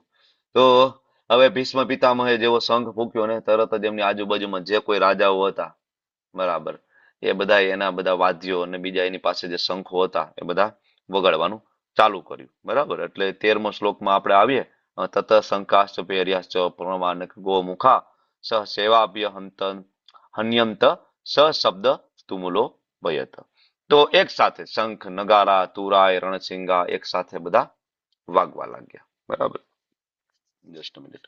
હા, આની અંદર શિલ પ્રભુપાદજીનો કોઈ ખાસ પાવર નથી, પણ ખાલી એટલો વિચાર કરો કે કેટલો અવાજ આવતો હશે. કારણ કે આગળની ટીમ લાખો સૈનિકો એક સાથે વગાડતા હોય તો કેટલો બધો અવાજ આવતો હશે.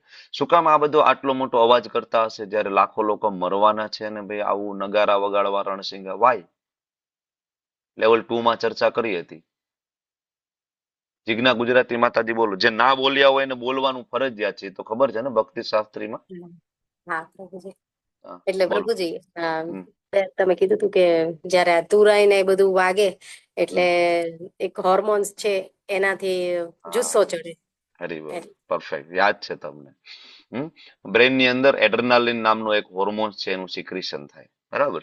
તો બીજી બધી પરિસ્થિતિઓ ભૂલાઈ જાય. આપણે લગ્નમાં જઈએ ને પછી દાંડિયા રાસ રમતા હોય પછી આપણે ભૂલી જાય છે ને બીજી બધી પરિસ્થિતિઓ.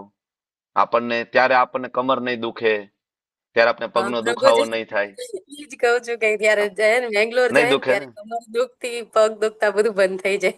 બંધ પછી થઈ ઘરે જાય ને, આવીને બધું દુખે. પછી દુખે. નવરાત્રી આવે, ધીરે ધીરે. બરાબર, નવરાત્રી આવે તો માતાજીને 9 દિવસ સુધી દુખાવો ન થાય, કમરનો દુખાવો ન થાય, બરાબર, ક્યાંય પ્રોબ્લેમ ન થાય ઠેકડા મારવામાં.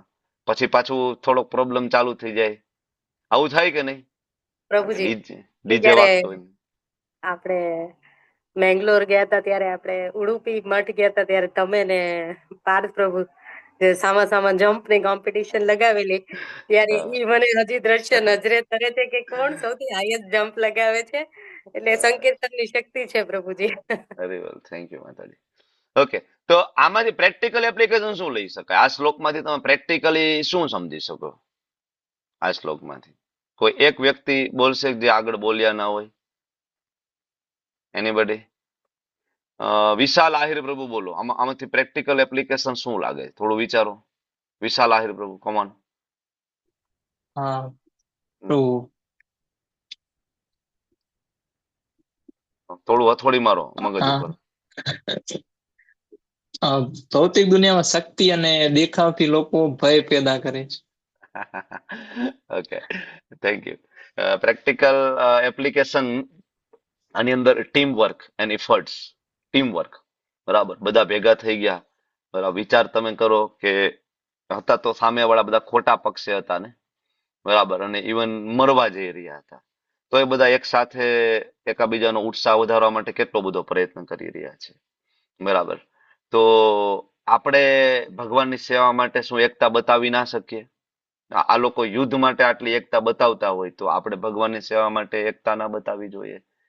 આખું ઇસ્કોન મેંગલુરુ ગ્રુપ મળી અને આપણે પણ એકતા બતાવવી જોઈએ ને. અલગ અલગ અત્યારે નાટક ચાલી રહ્યા છે, અત્યારે સરસ મજાની કોમ્પિટિશન ચાલી રહી છે, તો આપણે પણ આ સામૂહિક પ્રયત્ન કરવો જોઈએ, આપણે શીખવું જોઈએ આ બધા સૈનિકો પાસેથી. એકચ્યુઅલી ભગવાનની પ્રસન્નતા માટે જ આ બધું થઈ રહ્યું છે ને. તો આપણે જે કરીએ છીએ, જો આપણે કઈ અત્યારે મહાભારતનું યુદ્ધ લડવા નથી જવાનું, આપણા માટે આ યુદ્ધ જ છે. ચેલેન્જ એક્સેપ્ટ કરવી આપણા માટે યુદ્ધ છે ને. મંગલા આરતીમાં આવું મોર્નિંગમાં તમારા લોકોના ખૂબ સાથ સહકારથી આપણે ઓલમોસ્ટ નિયર અબાઉટ 1000 પહોંચવા આવી ગયા છે. આજે 922 નો આંકડો હતો, બરાબર, જે આ થોડા સમય પહેલા 500 જ હતા, બરાબર. તો ધીમે ધીમે ધીમે ધીમે તમે લગભગ 922 આજે આંકડો પહોંચી ગયો છે. અને હું હજી તમને બધાને કહું છું તમારા નામની આગળ ગુજરાતી લખી અને સરસ વિડીયો ચાલુ કરી અને જેવી રીતના આપણે મંદિરમાં હોય ને એ જ ભાવ સાથે, જો ઇમ્પોર્ટન્ટ ભાવ છે, તમે યાદ રાખો. તમને એવું થાય કે ના ના પ્રભુજી મંદિરમાં નથી, ઘરે કઈ મજા નથી આવતી ને કઈ મંગલા આરતી થોડી ઘરે થાય. નહીં, ઇમ્પોર્ટન્ટ વસ્તુ છે કોન્શિયસનેસ, ભાવ. લોકો મંદિરમાં જઈને પણ મંદિરમાં નથી હોતા, લોકો મંદિરમાં જઈને પણ મંદિરમાં નથી હોતા, અને લોકો ઘરે ઓનલાઈન આરતી કરીને પણ મંદિરમાં હોય છે. ડિપેન્ડ કરે ઓન યોર કોન્શિયસનેસ કે તમે કૃષ્ણને કેટલો પ્રેમ કરો છો. બાકી તો તમને એ જ સેમ દર્શન, એ જ આરતી બધું મળવાનું છે જે મંદિરમાં જઈને મળશે. હું એવું નથી કહેતો કે આપણે મંદિર નથી જવું. આપણે નજીકમાં કે ટેમ્પલ નથી તો આપણા માટે આ બેસ્ટ ઓપ્શન છે ને, કે આપણે ઓનલાઈન આવીએ, વિડીયો ઓન રાખીએ, સરસ મજાનું કીર્તન કરીએ, બધા બરાબર મોર્નિંગ સેશનમાં ભાગ લઈએ, જપમાં આપણે ભાગ લઈએ. તો આ આપણે કરવું જોઈએ સાથે મળીને. This is the practical teachings of this શ્લોક. ઓકે, આગળ વધીએ. તો આગળ હવે 14મા શ્લોકની અંદર ભગવાનની એન્ટ્રી થઈ. અત્યાર સુધી તો સંજયે જે વર્ણન કર્યું છે ધૃતરાષ્ટ્રને કૌરવોની સેનામાં શું થયું ને એ વર્ણન કર્યું, અને હવે સંજય પાંડવોની સાઈડમાં શું થયું ને એ ધૃતરાષ્ટ્રને કહે છે 14મા શ્લોકથી. તત શ્વેતેર હયેર યુક્તે મહતી ચંદને સ્થિતો માધવ પાંડવશ્ચેવ દિવ્યો શંખો પ્રદધમતુઃ.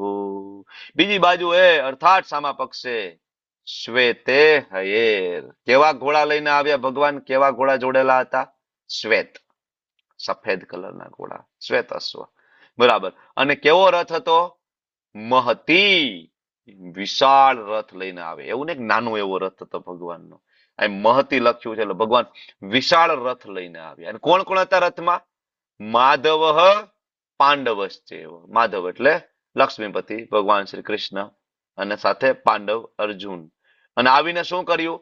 દિવ્યો શંખો પ્રદધમતુ. જેવી ભગવાનની એન્ટ્રી થઈ, કોની સાથે? એના પ્રિય ભક્ત અર્જુન સાથે. અને અહીંયા જયારે નામ આવે છે ત્યારે દિવ્યો શંખો આવ્યું. ભીષ્મદેવે શંખ ફૂક્યો હતો ને, દિવ્ય નામ નહોતું આવ્યું. અહીંયા જયારે આવ્યું તો દિવ્ય આવ્યું. શું કામ? કારણ કે ભગવાન અને એના ભક્તોના જે શંખ છે એ બધા ટ્રાન્સેન્ડેન્ટલ છે, દિવ્ય છે. બરાબર. તો હવે તમે જોશો ને કે અહીંયા એક વસ્તુ તમે માર્ક કરી કે જેવું સંજયે વર્ણન આ બાજુના પક્ષનું ચાલુ કર્યું ને, તો એમાં પહેલું નામ એને નામ કોનું લીધું? સૌ પ્રથમ માધવ. બરાબર. સંજયે સામા પક્ષની ચર્ચા ચાલુ કરી તો માધવથી શરૂઆત કરી, અને દુર્યોધને અત્યાર સુધી ભગવાનનું નામ લીધું નથી. એક પણ વારે નથી બોલ્યા કે સામેની સાઈડમાં કૃષ્ણ છે. વિચાર તો કરો. એને ભીમ અને ભીષ્મની સરખામણી કરી છે, પણ કૃષ્ણની કે કમ્પેરિઝન નથી. કૃષ્ણને કોઈ યોદ્ધા તરીકે ગણતરી નથી કરી. બરાબર ને? મતલબ કમ્પ્લીટલી નેગ્લેક્ટ, કે સામે છે જ નહીં ભગવાન, કમ્પ્લીટલી નેગ્લેક્ટ. બરાબર. આ તફાવત છે ભક્ત અને અભક્ત વચ્ચેનો આ તફાવત છે. એટલે સંજયે જેવું વર્ણન ચાલુ કર્યું અને સીધું, કારણ કે સંજયને ખબર છે કે સૌથી ઇમ્પોર્ટન્ટ વ્યક્તિ કોઈ હોય તો એ માધવ છે. બરાબર. એટલા માટે શ્રીલ પ્રભુપાદજી એમના લેક્ચરમાં કહે છે કે આજ ફેર છે ભક્ત અને અભક્તમાં. ભક્તને ભગવાનમાં રસ હોય છે અને અભક્તને ભગવાનની શક્તિમાં રસ હોય છે. તમને ઓલું જે પ્રસંગ યાદ આવે છે ને, કે જયારે એનાઉન્સમેન્ટ થયું કે ભાઈ અમે યુદ્ધની અંદર સહાયતા કરશું, તો એક બાજુ દુર્યોધન, એક બાજુ અર્જુન. ભગવાન પેલો ચાન્સ આપે છે અર્જુનને ને, કે ભાઈ તું બોલ ભાઈ, કે એક બાજુ હું નિશસ્ત્ર અને એક બાજુ મારી નારાયણી સેના, તારે શું જોઈએ છે? બરાબર. દુર્યોધનના તો તરત જ એમ થઈ ગયું કે ભાઈ આપણે તો ક્યાં કામ થયું, આ ધર્મનો ધક્કો થયો. હમણાં અર્જુન એમ કહેશે કે ભાઈ નારાયણી સેના આપી દો, અને આ કૃષ્ણ નિશસ્ત્ર લઈને કરવાનું શું? આવીને ઉભા રહેશે હાથમાં હાથ ચડાવીને, તો આપણે શું કામના? બરાબર. તો આ વસ્તુ છે. અભક્તોને હમણાં હંમેશા ભગવાનની શક્તિમાં ઇન્ટરેસ્ટ હોય છે.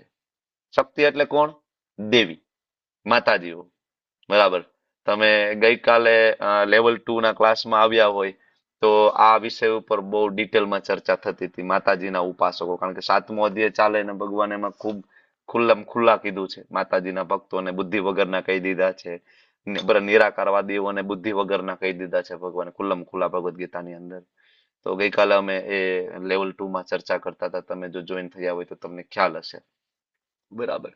તો બુદ્ધિ વગરના કીધા છે, કારણ કે એને શક્તિમાં ઇન્ટરેસ્ટ છે, શક્તિમાનમાં ઇન્ટરેસ્ટ નથી. જો ને લોકો, તમે જો લક્ષ્મી જોઈએ છે પણ કોઈને નારાયણ નથી જોતા. લક્ષ્મીની પાછળ બધા લોકો ગાંડા છે, પણ નારાયણની ભક્તિ કરવામાં કોઈને ઇન્ટરેસ્ટ નથી. એને ખબર નથી કે નારાયણની ભક્તિ કરીએ તો લક્ષ્મી સાથે આવે ને, કારણ કે લક્ષ્મી કોઈ દિવસ નારાયણ વગર રહી શકતા નથી. જો તમારી ઈચ્છા હોય તો લક્ષ્મી તમારે જોઈએ એટલી મળે. બરાબર. અમુક બુદ્ધિશાળી લોકો છે, બરાબર, જેમ કે અંબાણી પરિવાર છે, વારંવાર શ્રીનાથજીમાં હોય છે, ફ્રિકવન્ટલી દ્વારકામાં હોય છે. એને ખબર છે.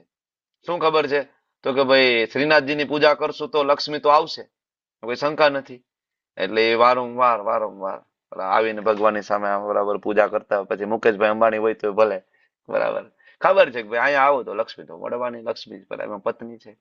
બરાબર. રાવણને સીતા જોઈતી હતી, રામ નહોતા જોઈતા રાવણને. આવી રીતના અભક્ત હંમેશા વિચારે શક્તિ વગરના ભગવાન શું કામના. પ્રભુપાદજીનો જે ભાવાર્થ છે આ શ્લોક ઉપર, નાનો એવો ભાવાર્થ છે, તમારા લોકોએ વાંચવાનો છે. વાંચો, ચાલો, કોમન હેન્ડ રેસ કરો. વિક્રમી પ્રભુ વાંચો, ચાલો. સરસ ભાવાર્થ આપ્યો. 3 વસ્તુની ચર્ચા છે ભાવાર્થમાં. હું ખાલી મુદ્દા કહી દઉં. દિવ્ય શંખ, લક્ષ્મી દેવી અને અગ્નિદેવે આપેલો રથ, આ 3 મુદ્દા છે આની અંદર. યસ પ્રભુ, પ્લીઝ. भावार्थ बाय हिज डिवाइन प्रेस शक्ति भक्ति वेदांत स्वामी शिला प्रभुपाद કહે ભીષ્મદેવ ફૂંકેલા શંખની તુલનામાં કૃષ્ણ તથા અર્જુનના હાથમાં રહેલા શંખનો દિવ્ય કહેવામાં આવ્યા છે. દિવ્ય શંખની ઘોષ સૂચિત કરતો હતો કે સામા પક્ષે વિજયની કોઈ આશા ન હતી, કારણ કે ભગવાન કૃષ્ણ પાંડવોના પક્ષે હતા. જ્યારે શું પાંડવ પુત્રાણા યેષામ પક્ષે જનાર્દન. વિજય તો સદા પાંડુના પુત્ર જેઓના જ થાય, કારણ કે ભગવાન કૃષ્ણ તેમની સાથે છે. અને જ્યાં ભગવાન ઉપસ્થિત હોય છે ત્યારે ત્યાં લક્ષ્મી દેવી પણ ઉપસ્થિત હોય છે, કારણ કે લક્ષ્મી દેવી પોતાના પતિ વિના કદાપી એકલા હોતા નથી. તેથી વિષ્ણુ અથવા ભગવાન કૃષ્ણ શંખની ઉત્પન્ન થયેલા દિવ્ય ધ્વનિનો નિર્દેશ થતો હતો તે પ્રમાણે વિજય તથા અર્જુનની પ્રતીક્ષા કરી રહ્યા હતા. તદુપરાંત જે રથમાં બંને મિત્રો બિરાજેલા હતા તે રથ અર્જુનની અગ્નિદેવે આપેલો હતો અને તેનાથી એવો નિર્દેશ મળતો હતો કે 3 લોકમાં જ્યાં જ્યાં તે રથ જશે ત્યાં સર્વત્ર વિજય નિવડશે. હરે કૃષ્ણ. હરી બોલ. હરે કૃષ્ણ પ્રભુજી. થેન્ક યુ સો મચ પ્રભુ. તો એકદમ ક્લિયર કટ છે કે ભગવાનની એન્ટ્રી થઈ. માધવ એટલે કૃષ્ણ ને ઘણી બધી એવી ભગવદ્ ગીતા છે સમાજની અંદર જ્યાં એ માધવનો અર્થ કૃષ્ણ નથી કર્યો. બરાબર, કૃષ્ણને ભગવાન તરીકે જ નથી ઓલા કર્યા. શ્રીલ પ્રભુપાદજી એના લંડનના લેક્ચરની અંદર આ વાત ઉપર બહુ ખીજાય છે. શ્રીલ પ્રભુપાદજી કહે છે why should we interpret. Srila Prabhupadji કહે છે શું કામ ઇન્ટરપ્રેટ કરવું જોઈએ? જે સ્વયં પ્રકાશિત છે તમારે શું કામ એના ઉપર ટીકા આપવી છે? ભગવાન માધવ આવ્યા છે તો કૃષ્ણ માધવ આવ્યા છે ને સિમ્પલ. પછી તમે એમ કહો ના ના કૃષ્ણ છે ભગવાન નથી. બરાબર, શું કામ ઇન્ટરપ્રેટ કરવું જોઈએ? તમારે ઇન્ટરપ્રેટ એટલા માટે કરવું છે કે ભગવાન અહીંયા ઉપર લખતા ભૂલી ગયા છે. Does it mean that the supreme personality of God is the supreme authority left something unexplained? એવી કોઈ વસ્તુ રાખી છે જે અનએક્સપ્લેન છે કે તમારે અહીંયા પર એક્સપ્લેન કરવાની જરૂર છે? શ્રી પ્રભુપાદજી ખૂબ ખીજાય છે લેક્ચરની અંદર. બરાબર, બહુ લાંબી ચર્ચા છે લેક્ચરની અંદર, લંડનના લેક્ચરમાં. પ્રભુપાદ કહે છે ખોટું ઇન્ટરપ્રિટેશન કરીને તમે લોકોને ભ્રમિત કરી રહ્યા છો. આ શ્લોકની અંદર પ્રેક્ટિકલ એપ્લિકેશન શું છે? કોઈ એક વ્યક્તિ કહો, શું સમજ્યા પ્રેક્ટિકલી? કાજલ પટેલ માતાજી બોલો, ચાલો. હરે કૃષ્ણ પ્રભુજી. આ શ્લોકમાંથી આપણે એવું શીખી શકીએ કે આપણે નાના કાર્યથી માંડી ગમે એવું મોટું કાર્ય હોય એમાં ભગવાન કૃષ્ણને પહેલા રાખવા જોઈએ. ભગવાન કૃષ્ણને સેન્ટરમાં રાખીને કોઈ બી કાર્ય કરવામાં આવે તેમાં અવશ્ય આપણો વિજય મીન્સ આપણે સફળ થઈ શકીએ છીએ. વેરી બોલ, થેન્ક યુ. એને કહેવાય ડિવાઇન શેલ્ટર. તમે જે બોલ્યા છો ને એ પ્રેક્ટિકલ આસ્પેક્ટની અંદર કહેવાય ડિવાઇન શેલ્ટર. કે તમે જીવનના યુદ્ધમાં ગમે એટલા મજબૂત હોય, તમારી પાસે રૂપિયા પૈસા ધન સંપત્તિ બધું જ હોય, પણ ભગવાન કૃષ્ણને આપણા જીવનનો રથ આપી દો, સારથી ભગવાનને બનાવી દો આપણા જીવનના. બરાબર, તો જ આપણો રથ છે સુરક્ષિત રહેવાનો છે, નહીતર નહીં રહે. બરાબર, નહીતર આપણે નીચલી યોનિમાં જતા જ રહેશું. તો જીવનની જે લગામ છે એ કોને આપી દઈએ? ભગવાનને આપી દઈએ. આ પેલી પ્રેક્ટિકલ, યસ, આને કહેવાય ડિવાઇન શેલ્ટર કહેવાય. આ પ્રેક્ટિકલ ટીચિંગ છે આની અંદર. બીજું એક આની અંદર એક સરસ મજાની પ્રેક્ટિકલ ટીચિંગ છે. મારા ગુરુ મહારાજ હિઝોને જે પતાકા સ્વામીજી મહારાજ કહે છે કે જેવી રીતના અહીંયા ભગવાન સફેદ ઘોડા લઈને આવ્યા છે. કેવા ઘોડા છે? શ્વેત હૈ, બરાબર, સફેદ ઘોડા. તો સફેદ ઘોડા એ શુદ્ધતાનું પ્રતીક છે ને, બરાબર, શુદ્ધતાનું પ્રતીક છે, દિવ્યતાનું પ્રતીક છે. એટલે મારા ગુરુ મહારાજ કહે છે કે જયારે આપણું હૃદય પણ શુદ્ધ સફેદ થઈ જશે, કેવું થઈ જશે? શુદ્ધ સફેદ દિવ્ય કલંક રહિત જયારે થઈ જશે ને ત્યારે કૃષ્ણ એવા હૃદયમાં બિરાજવાનું પસંદ કરશે. જેવી રીતના કૃષ્ણએ સફેદ ઘોડાવાળા રથમાં બિરાજવાનું પસંદ કર્યું છે ને, એમાં આપણો આ હૃદય રૂપી રથ છે એ નિર્મલિન, બરાબર, એકદમ કહેવાય કે મળ વગરનું થઈ જશે. બરાબર, તો સફેદ થઈ જશે, શ્વેત. ત્યારે ભગવાન બિરાજશે, ત્યાં સુધી નહીં બિરાજે. આગળના શ્લોકની અંદર બધા નામ છે. પાંચજન્યમ ઋષિકેશો દેવદત્તમ ધનંજય પૌંડ્રમ દદ્મો મહાશંખમ ભીમ કર્માવૃકોદર. આમાં એક તમારું હોમવર્ક છે કે ભગવાનના શંખનું નામ પાંચજન્ય શું કામ છે, અને આ ના ઉપર અડધા પેજનો નિબંધ લખી અને તમારે મને મોકલવાનો છે. હરી બોલ. તમને બધાને સમજાઈ ગયું ને હોમવર્ક? સુરક્ષા માતાજી, વિક્રમી પ્રભુ, આ હોમવર્ક મને મોકલવાનું છે તમારા લોકોએ કે ભગવાનના શંખનું નામ પાંચજન્ય શું કામ છે. બસ આટલો જ નિબંધ છે અને ખાલી અડધા પેજનો, એટલે કે 10 લાઈન લખવાની છે, સિમ્પલ. બરાબર ને? 5 મિનિટનું કામ છે, થઈ જશે હોમવર્ક. તો મારા વોટ્સએપ ઉપર મોકલી દેવાનો છે. ઓકે, પછી આપણે નેક્સ્ટ ટાઈમ ચર્ચા કરશું. પાંચજન્યમ ઋષિકેશો દેવદત્તમ ધનંજય પૌંડ્રમ દદ્મો મહાશંખમ ભીમ કર્મા વૃકોદર.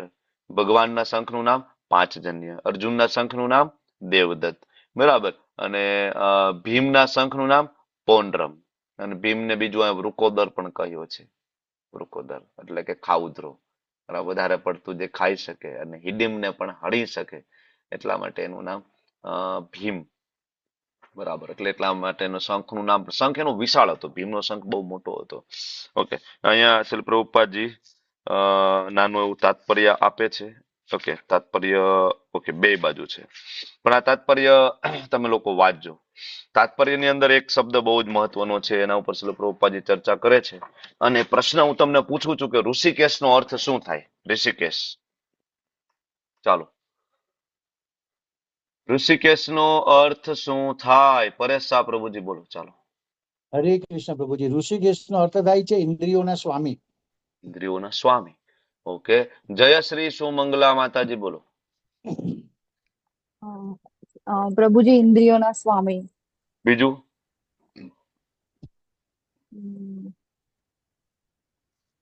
એનીબડી? બીજો જવાબ નથી? આના સિવાય કોઈ જવાબ છે તમારી પાસે? રુચિ નામના દૈત્યનો સંહાર કરેલો એટલા આ જવાબ સાચો જ છે પ્રભુ તમારો. ઋષિકેશ વાળો જવાબ સાચો છે પ્રભુ. સ્વર્ણાંગી માતાજી, બીજા એંગલ થી વિચારી શકો તમે આમાં કઈ? ઇન્દ્રિયોને દોરનાર.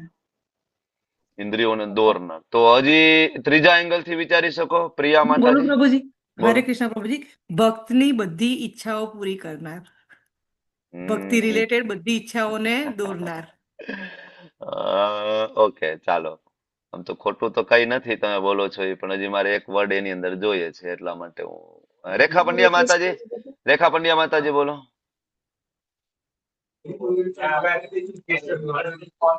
હરે કૃષ્ણ. કોનું માઇક ચાલુ છે? બેકગ્રાઉન્ડમાં વોઇસ વધારે આવે છે. રેખા પંડ્યા માતાજી બોલો ને. કે તમારા જ માઇકમાં છે અવાજ પાછળ બેકગ્રાઉન્ડમાં? નથી બોલવું તમારે? ચાલો. નારાયણ સુનૈના માતાજી નથી બોલ્યા, બોલો. તમારે નથી બોલવું. રાજેન્દ્ર પ્રભુ બોલો. રાજેન્દ્ર પ્રભુ, ચાલો. હરે કૃષ્ણ પ્રભુજી. યસ પ્રભુજી. એમણે કુરુક્ષેત્રની યુદ્ધભૂમિ પર તેમણે અર્જુનને માર્ગદર્શન આપ્યું હતું, એટલે ઋષિકેશ કહેવાય. Thank you, thank you, thank you. એક સરસ મજાનો શ્રીલ પ્રભુપાદજી ભાવાર્થમાં જ અર્થ લખે છે. શુદ્ધ ભક્તની બાબતમાં તેઓ પ્રત્યક્ષ રીતે ઇન્દ્રિયની દોરવણી કરે છે. પ્રત્યક્ષ, ડાયરેક્ટ. આટલું જ હતું ખાલી. શ્રીલ પ્રભુપાદે વ્યાખ્યા આપી છે. શુદ્ધ ભક્તની ઇન્દ્રિયોને ડાયરેક્ટ દોરવણી કરે છે. તો તમે સમજો છો કે અહીંયા સંજય શું કહેવા માંગે છે? સંજયે આ છે ને, આ સંજય ધૃતરાષ્ટ્રને કહી રહ્યા છે. પછી જો ભાવાર્થની અંદર પાછળની સાઈડમાં જજો તમે, તો શ્રીલ પ્રભુપાદજી ત્યાં મધુસૂદનનો અર્થ લખે છે, ગોવિંદનો અર્થ લખે છે. કોને ગોવિંદ કહેવાય? વાસુદેવનો અર્થ છે દેવકી નંદન, યશોદાનંદન, પાર્થ સારથી, ઋષિકેશ, બરાબર, ધનંજય, પછી વૃકોદર, આ બધાના અર્થ શ્રીલ પ્રભુપાદ આપ્યા છે. તો સંજય આ શંખના નામનું વર્ણન કરે છે, બરાબર. અને તમે જોયું કે અહીંયા એને ઋષિકેશ શું કામ સંબોધન કર્યું? તમે એના ઉપર કઈ વિચારી શકો છો? કઈ બીજું નામ શું કામ ન કીધું? પાંચજન્યમ માધવ, પાંચજન્યમ કેશવ, આવું શું કામ ના કીધું? ખબર છે? થોડું વિચારી શકો કઈ એના ઉપર? બોલો બોલો બોલો. થોડું વિચારવાની કોશિશ કરો. જયશ્રી સેજપાલ માતાજી વિચારો થોડું. શું ઋષિકેશ શું કામ કીધું? બીજું કોઈ નામ કેમ ના લીધું? હરે કૃષ્ણ.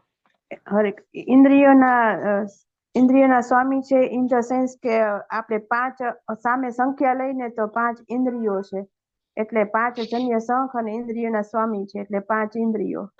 એ તો બરાબર છે, પણ ઋષિકેશ સંજય શું કામ કીધું? એ તો માધવ કહી શકે ને. ચાલો, ઋષિકેશ બીજે ક્યાંક બોલે ના, એ માધવ કહી દે. હું એમ કહું સંજય ના એ ઋષિકેશ શું કામ બોલવાનું સૂચ્યું છે? આકૃતિ માતાજી બોલો. આકૃતિ માતાજી. હરે કૃષ્ણ પ્રભુજી. કુરુક્ષેત્રના રણ મેદાન પર ભગવાન કૃષ્ણ અર્જુનની દિવ્ય ઇન્દ્રિયોનું પ્રત્યક્ષ નિયંત્રણ કરે છે, અને એ તો તેથી તેમને બરાબર છે, એ વિશિષ્ટ તો બરાબર. રીતે એ તો તમે જોઈને બોલો છો, એમાં ક્યાંય લખેલું નથી જે હું પૂછું છું. હું તમને બ્રેન સ્ટોર્મિંગ કરવાનું કહું છું. સ્વર્ણાંગી માતાજી બોલો. પ્રભુજી, અર્જુનને ઈ છે એવી રીતે ઇન્દ્રિયોથી, મતલબ અર્જુનની જે ઇન્દ્રિયો છે ને એને એવી રીતે માર્ગદર્શન આપે કે જે યુદ્ધ માટે ક્યાંથી ક્યાં જવાનું, શું કરવાનું, એના માટેનું. Thank you, thank you. તમે સમજો કે સંજય ઋષિકેશ નામ એટલા માટે કે છે કે સંજય એવું ધૃતરાષ્ટ્રને કહેવા માંગે છે કે આગળના જેટલા પણ શ્લોક આવશે ને, તમને એવું લાગશે કે બધા શ્લોકની અંદર અર્જુન છે અજ્ઞાની છે. અર્જુન રડવા માંડશે, અર્જુન કહેશે હું કરુણામાં છું, અર્જુન કહેશે મને કોઈ આનંદ નથી, મને તો પાપનો ભય લાગે છે, અનિર્ણિતામાં છું, કૌટુંબિક પરંપરાનો નાશ થઈ જશે. અર્જુન લિટરલી ઇઝ ક્રાઇંગ, બરાબર ને? અર્જુન તો રડી રહ્યા છે, હાથમાંથી ધનુષ પડી જાય છે. એકચ્યુઅલી સંજય ધૃતરાષ્ટ્રને કોડેડ લેંગ્વેજમાં કહેવા માંગે છે કે પાંચજન્ય ઋષિકેશો, ભગવાન છે ઋષિકેશ છે, અને આગળ જે કઈ બધું થશે ને it is just an character play, it's like a drama. Arjun કોઈ વિષાદમાં નથી, અર્જુન કોઈ રડી નથી રહ્યા, અર્જુનના હાથમાંથી કોઈ ગાંડી સરી નથી જવાનું. Actually it's completely well plan drama ભગવાન અને ભક્ત વચ્ચેનો છે, જો તમે સમજી શકતા હોય તો. એટલા માટે ઋષિકેશ નામ આપ્યું છે કે ભગવાન ઋષિકેશ છે એ ભક્તની દરેક ઇન્દ્રિયો ભગવાનના કંટ્રોલમાં હોય છે. ભગવાન જયારે ઈચ્છે છે ત્યારે અર્જુન ડાબે જોવે છે, અને ભગવાન ઈચ્છે છે ત્યારે અર્જુન જમણે જોવે છે, અને ભગવાન જયારે ઈચ્છે છે ત્યારે અર્જુનને કંપારી થાય છે, અને ભગવાન જયારે ઈચ્છે છે ત્યારે અર્જુનના આંખમાંથી આંસુ પડે છે, અને ભગવાન જયારે ઈચ્છે છે ત્યારે અર્જુનના હાથમાંથી ધનુષ્ય સરી પડે છે. This is all plan by Krishna. Arjun અજ્ઞાનમાં નથી, આ પ્લાન બધો કૃષ્ણનો છે. એટલા માટે અહીંયા કીધું છે ઋષિકેશ, કારણ કે ભગવાનને ગીતા બોલવી છે એટલા માટે. સમજ્યા તમે? ઓકે, તો એટલા માટે સીધો શબ્દ આપ્યો ઋષિકેશ. અને આના ઉપરથી તમે પ્રેક્ટિકલ એપ્લિકેશન તમે લઈ લો, તો પ્રેક્ટિકલ એપ્લિકેશન પ્રિન્સી માતાજી બોલો, શું લઈ શકશો પ્રેક્ટિકલ એપ્લિકેશન? પ્રભુજી આમાં એક રૂક ઉદર કીધું છે ભીમને, તો આપણે ભીમને જોઈએ તો એ ખાતો તો એ પ્રમાણે કામ પણ કરતો હતો, તો આપણે જે પ્રસાદ લેવી એ પ્રમાણે સેવા પણ કરવાની, કે પેટે ખેલે પીઠે સોય, તો જે કામ કરે ખાય અને એટલું કામ કરવું પડે એમ. વેરી ગુડ, પરફેક્ટ, પરફેક્ટ છે માતાજી. ખૂબ ખૂબ સારું ઓબ્ઝર્વેશન. એકચ્યુઅલી શ્રીમદ ભાગવતમની અંદર ચોથા સ્કંદમાં ઘણા બધા શ્લોકો આવે છે. તમે ભક્તિમાં આગળ વધો અને જો તમારું વેઇટ ગેઇન થતું હોય ને, તો એકચ્યુઅલી સારા લક્ષણ નથી.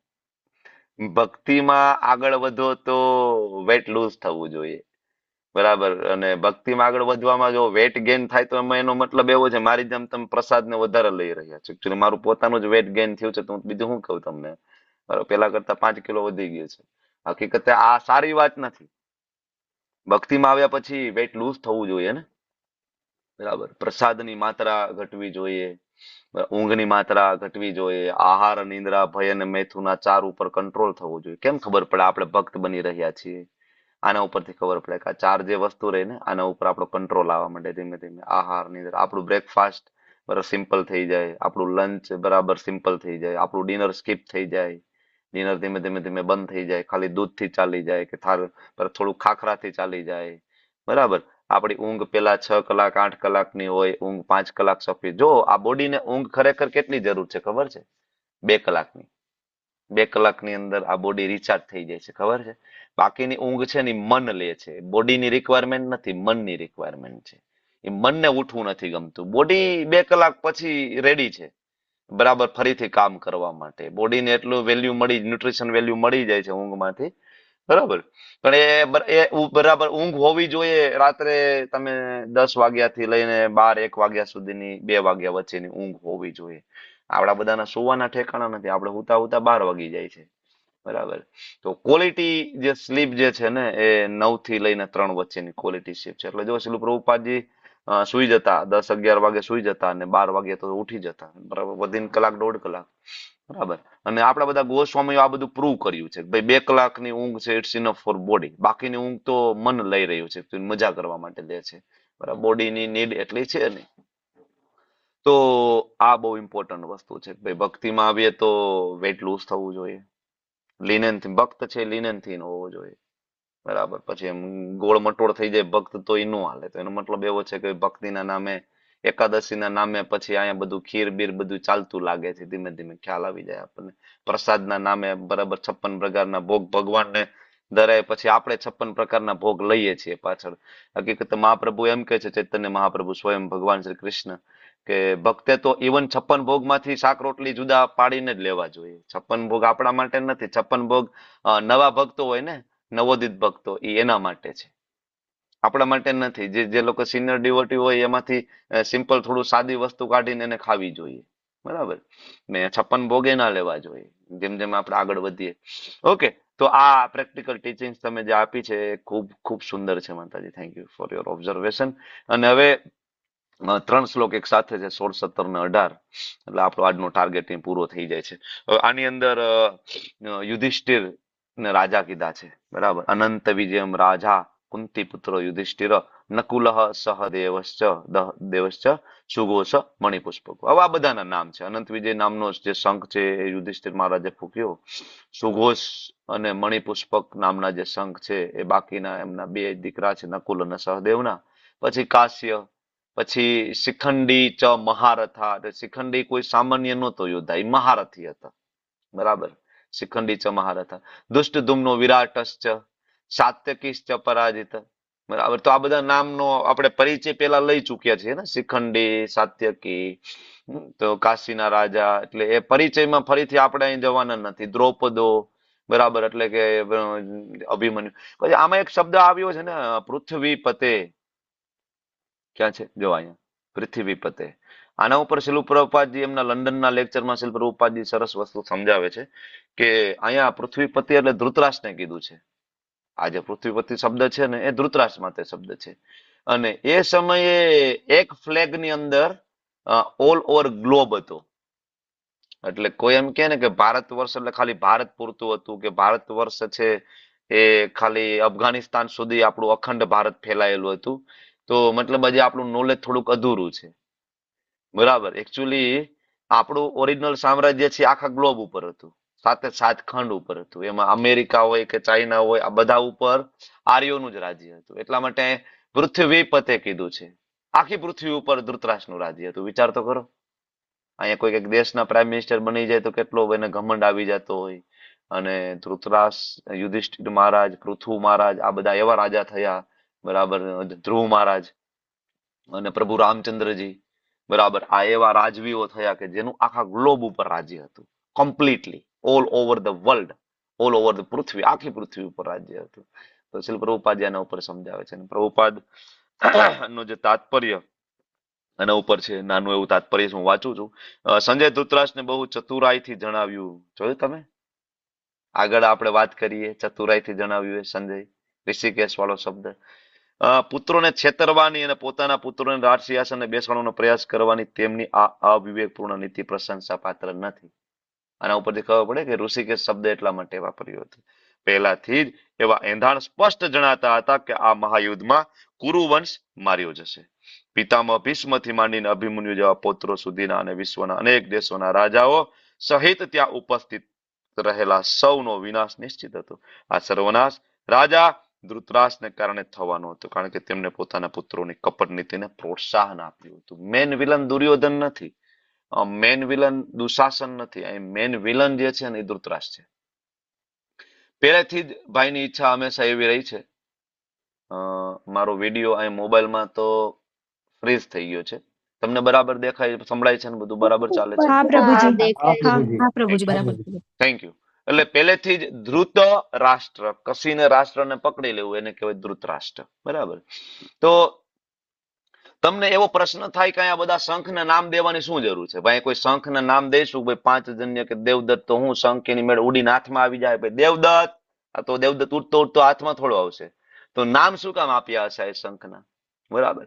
તો આ વૈદિક સભ્યતામાંથી આપણે શીખીએ છીએ કે વૈદિક સભ્યતાના લોકો ઇવન જળ વસ્તુ હોય એને પણ ચેતન જેટલી જ, બરાબર, માન સન્માન આપે છે. વસ્તુને પણ એક વ્યક્તિ જેટલું સન્માન આપે છે. બરાબર. અને જે લોકો ઉન્નત નથી ઇવન વસ્તુને, બરાબર, સોરી, વ્યક્તિને પણ વસ્તુની જેમ વાપરે છે. Use and throw. અત્યારે આવું જોવા મળે છે ને સમાજમાં, કે એક વ્યક્તિને વસ્તુની જેમ વાપરે. જ્યાં સુધી કઈક ફાયદો નીકળતો હોય ત્યાં સુધી બરાબર છે. ફાયદો નીકળી ગયો એટલે તું કોણ ને હું કોણ. બરાબર. આ વૈદિક સભ્યતા નથી. વૈદિક સભ્યતામાં ઇવન વસ્તુને વ્યક્તિ જેટલું સન્માન આપવામાં આવતું. એટલે તમે જોજો, આપણા મંદિરમાં જઈએ તો ત્યાં કરતાલ હશે, મૃદંગ હશે, તો એને ક્યારેય જેમ જેમ ફાવે એમ, ઇસ્કોન મંદિરમાં તમે જોશો એને સ્પેશિયલ સ્ટેન્ડ હોય, ને સ્પેશિયલ આસન હોય, એક બરાબર પ્રોપર જગ્યા હોય. મૃદંગની એક જગ્યા હોય, મૃદંગ માટે આસન હશે. બરાબર. અને ઇવન જો તમે જોશો ને તો ભક્તો પણ કોઈ પણ વસ્તુ પગથી કઈ કામ નહીં કરે. ઇવન આસન પણ કંઈક લેવાનું હશે, કંઈક વસ્તુને બરાબર મૂકવાની હશે, ધારો કે બેગ મૂકવું હશે, તો પગથી ધક્કો નહીં મારે, એ હાથથી લેશે. અને ઇવન જો ભૂલે ચૂકે તમને પગ અડી ગયો તો એ તમને પ્રણામ કરશે. આટલું સન્માન આપશે. બરાબર. પછી ભલે આ પંચમહાભૂતનું શરીર છે, પણ ભક્તો છે ઇવન વસ્તુને પણ એક વ્યક્તિ જેટલું સન્માન આપે છે. અચ્છા, આ શ્લોકની અંદર પ્રેક્ટિકલ એપ્લિકેશન એક મુદ્દા ઉપર ચર્ચા કરીએ, 2 મિનિટ પછી હું અહીં વિરામ લઈશ. ચાલો, પ્રેક્ટિકલ એપ્લિકેશન આ શ્લોકમાં કઈ લાગે તમને, કઈ શીખવા જેવું, કઈ કહી શકો? વિશાલ આહિર પ્રભુ બોલો. ચાલો પ્રભુજી આમાં પુત્રનું છે કે પુત્રને ભક્તિ બાજુ વારવા જોઈએ, એમની ઈચ્છાઓ છે ઈ. બરાબર છે. ઇન્વોલ્વિંગ ધ યુથ, બરાબર, એ તમારો એક મુદ્દો છે કે યુથને ઇન્વોલ્વ કરો કે ભાઈ ભક્તિ, હવે આપણે ભક્તિ તરફ જાય. ભક્તિ માત્ર વૃદ્ધાવસ્થા માટે નથી, બરાબર. મારા ગુરુ મહારાજ ઈજોલને જયપ્રતાપ સ્વામીજી મહારાજ વારંવાર કહે છે, બરાબર, કે ઇવન નાના બાળકોને આપણે આધ્યાત્મિક શાસ્ત્રો તરફ વાળીએ, ભક્તિ અને જ્ઞાન એને આપીએ અને સજ્જ કરીએ, બરાબર, યુવા પેઢીઓ. અચ્છા, બીજો એક આની અંદર મુદ્દો છે હજી, ધાર્મી માતાજી. હરે કૃષ્ણ પ્રભુજી. એ કે આપણે વસ્તુઓમાં પણ કહેવાય ને એને પણ એટલું જ માન આપવું જોઈએ. જેમ કે દરેક જગ્યાએ ભગવાન છે તો આપણે દરેક જગ્યાએ કહેવાય ને ઇમ્પોર્ટન્સ આપવું જોઈએ. જે ભક્ત હોય ને એ દરેક વસ્તુનું રિસ્પેક્ટ કરે છે, વસ્તુનો. હરે કૃષ્ણ. Thank you. એક બીજો મુદ્દો હું તમને કહું કે વિવિધતામાં એકતા. આની અંદર તમે જોવો ને, અલગ અલગ રાજાઓ છે, અલગ અલગ દેશમાંથી આવ્યા છે અને અલગ અલગ પ્રકારની કુશળતા ધરાવનારા બધા રાજાઓ છે, બરાબર. પણ એ બધા મળ્યા છે ને બધાનું ધ્યેય એક જ છે. આ બધા રાજાનું ધ્યેય શું છે? તો કે ભાઈ કૃષ્ણને પ્રસન્ન કરવાનું. એક જ ધ્યેય લઈને આ બધા ભેગા થયા છે ભગવાનની સાઈડમાં. તો ઇસ્કોન સંસ્થાની અંદર તમે જોશો તો વિશ્વભરના વિવિધ દેશોમાંથી વિવિધ જાતિના લોકો તમને મળશે. એમાં ક્રિશ્ચન હોય, હિન્દુ હોય, મુસ્લિમ હોય, એમ બ્લેક હોય, વ્હાઈટ હોય, બધા પ્રકારના તમને મળશે. પણ પ્રભુપાદ આપણને સમજાવે છે, બરાબર, કે ભલે બધાની પદ્ધતિ જુદી હોય, આવડત જુદી હોય, બધાની લેંગ્વેજ જુદી હોય, પણ બધાના સેન્ટરમાં કોણ હોય? કૃષ્ણ. એટલા માટે તમે ઇસ્કોનના મંદિરમાં જાઓ ગમે તે, તો તમને એવું લાગે કે આ મહારાજ છે, બરાબર. પછી તમે એકેયની ભાષા ના કદાચ સમજી શકો એવું બને. હા, તમે સાઉથમાં જાઓ તો તમને ખબર જ ના પડે કે શું બોલે છે. બેંગ્લોરમાં જાય તો આપણે 200 લોકો સાથે હમણાં યાત્રામાં જઈશું, બરાબર. તો આની પેલા ઘણી વખત એવું થયું છે કે ભાઈ બસના લીડર અમને બનાવ્યા હોય, પણ એમાં બસમાં 50% લોકો અમારી ભાષા જ ના સમજતા હોય અને ઇવન એની ભાષા અમે ના સમજતા હોય, અને છતાં બધા સાથે કીર્તન કરતા કરતા, પ્રસાદ લેતા લેતા બધા અમારે સંઘ દ્વારકા પહોંચતો હોય. ધીમે ધીમે ધીમે થોડું ઘણું ભાંગું તૂટું કઈક બરાબર આવડે એવું હિન્દી બોલીએ, હિન્દી ના સમજે ભાંગું તૂટું થોડું અંગ્રેજી બોલીએ, બાવા અંગ્રેજી ને બાવા હિન્દી ને બધું ચાલતું હોય. અને એમ કરતી કરતે એ થોડુંક એ સમજે ને થોડુંક અમે સમજીએ ને સંઘ દ્વારકા પહોંચતું હોય છે, બરાબર, રાજી ખુશીથી. સરસ મજાનું. ઇસ્કોન ની અંદર એક આ વસ્તુ જોવા મળે તમને કે જ્ઞાતિ જાતિનો કોઈ ભેદભાવ નથી. કોઈ તમને પૂછશે નહીં કે ભાઈ તમે પટેલ છો, બ્રાહ્મણ છો, હરિજન છો, દલિત છો, વોટ એવર, કઈ ડઝન્ટ મેટર. કોઈ દી આજ સુધી મને કોઈ નથી પૂછ્યું ભાઈ પ્રભુજી તમે કેવા જ્ઞાતિ છે, કોઈ નથી પૂછ્યું. મને તો અલ્ટરમાં પણ મોકલી દીધો છે, બરાબર. જે ભગવાનની સાક્ષાત સેવા થાય એ સેવામાં મને મોકલી દીધો ઘણી વખત. મને કોઈ દી નથી પૂછ્યું ભાઈ તમે બ્રાહ્મણ છો ને તો આમ અંદર મોકલીએ અમે, નહીં, નેવર, કોઈ દી નથી પૂછ્યું. ખાલી જોયું છે કે ભાઈ 16 માળા કરે છે, ડેડિકેટેડ ડિવોટી છે, બસ યુ આર ઇલિજિબલ. આ ખાલી ઇસ્કોન ની અંદર જ જોવા મળશે, બીજે લગભગ ક્યાંય નથી જોવા મળતું, બરાબર ને. તો એક આ શ્લોકમાંથી એ પણ ટીચિંગ છે. વાંછાકલ્પતરુભ્યશ્ચ કૃપા સિંધુભ્યવ ચ પતિતાનાં પાવનેભ્યો વૈષ્ણવેભ્યો નમો નમઃ. અનંત અનંત કોટિ વૈષ્ણવ કી જય. શ્રીલ પ્રભુપાદ કી જય. હરે કૃષ્ણ હરે કૃષ્ણ કૃષ્ણ કૃષ્ણ હરે હરે, હરે રામ હરે રામ. રામ રામ રામ રામ હરે હરે. હરે કૃષ્ણ.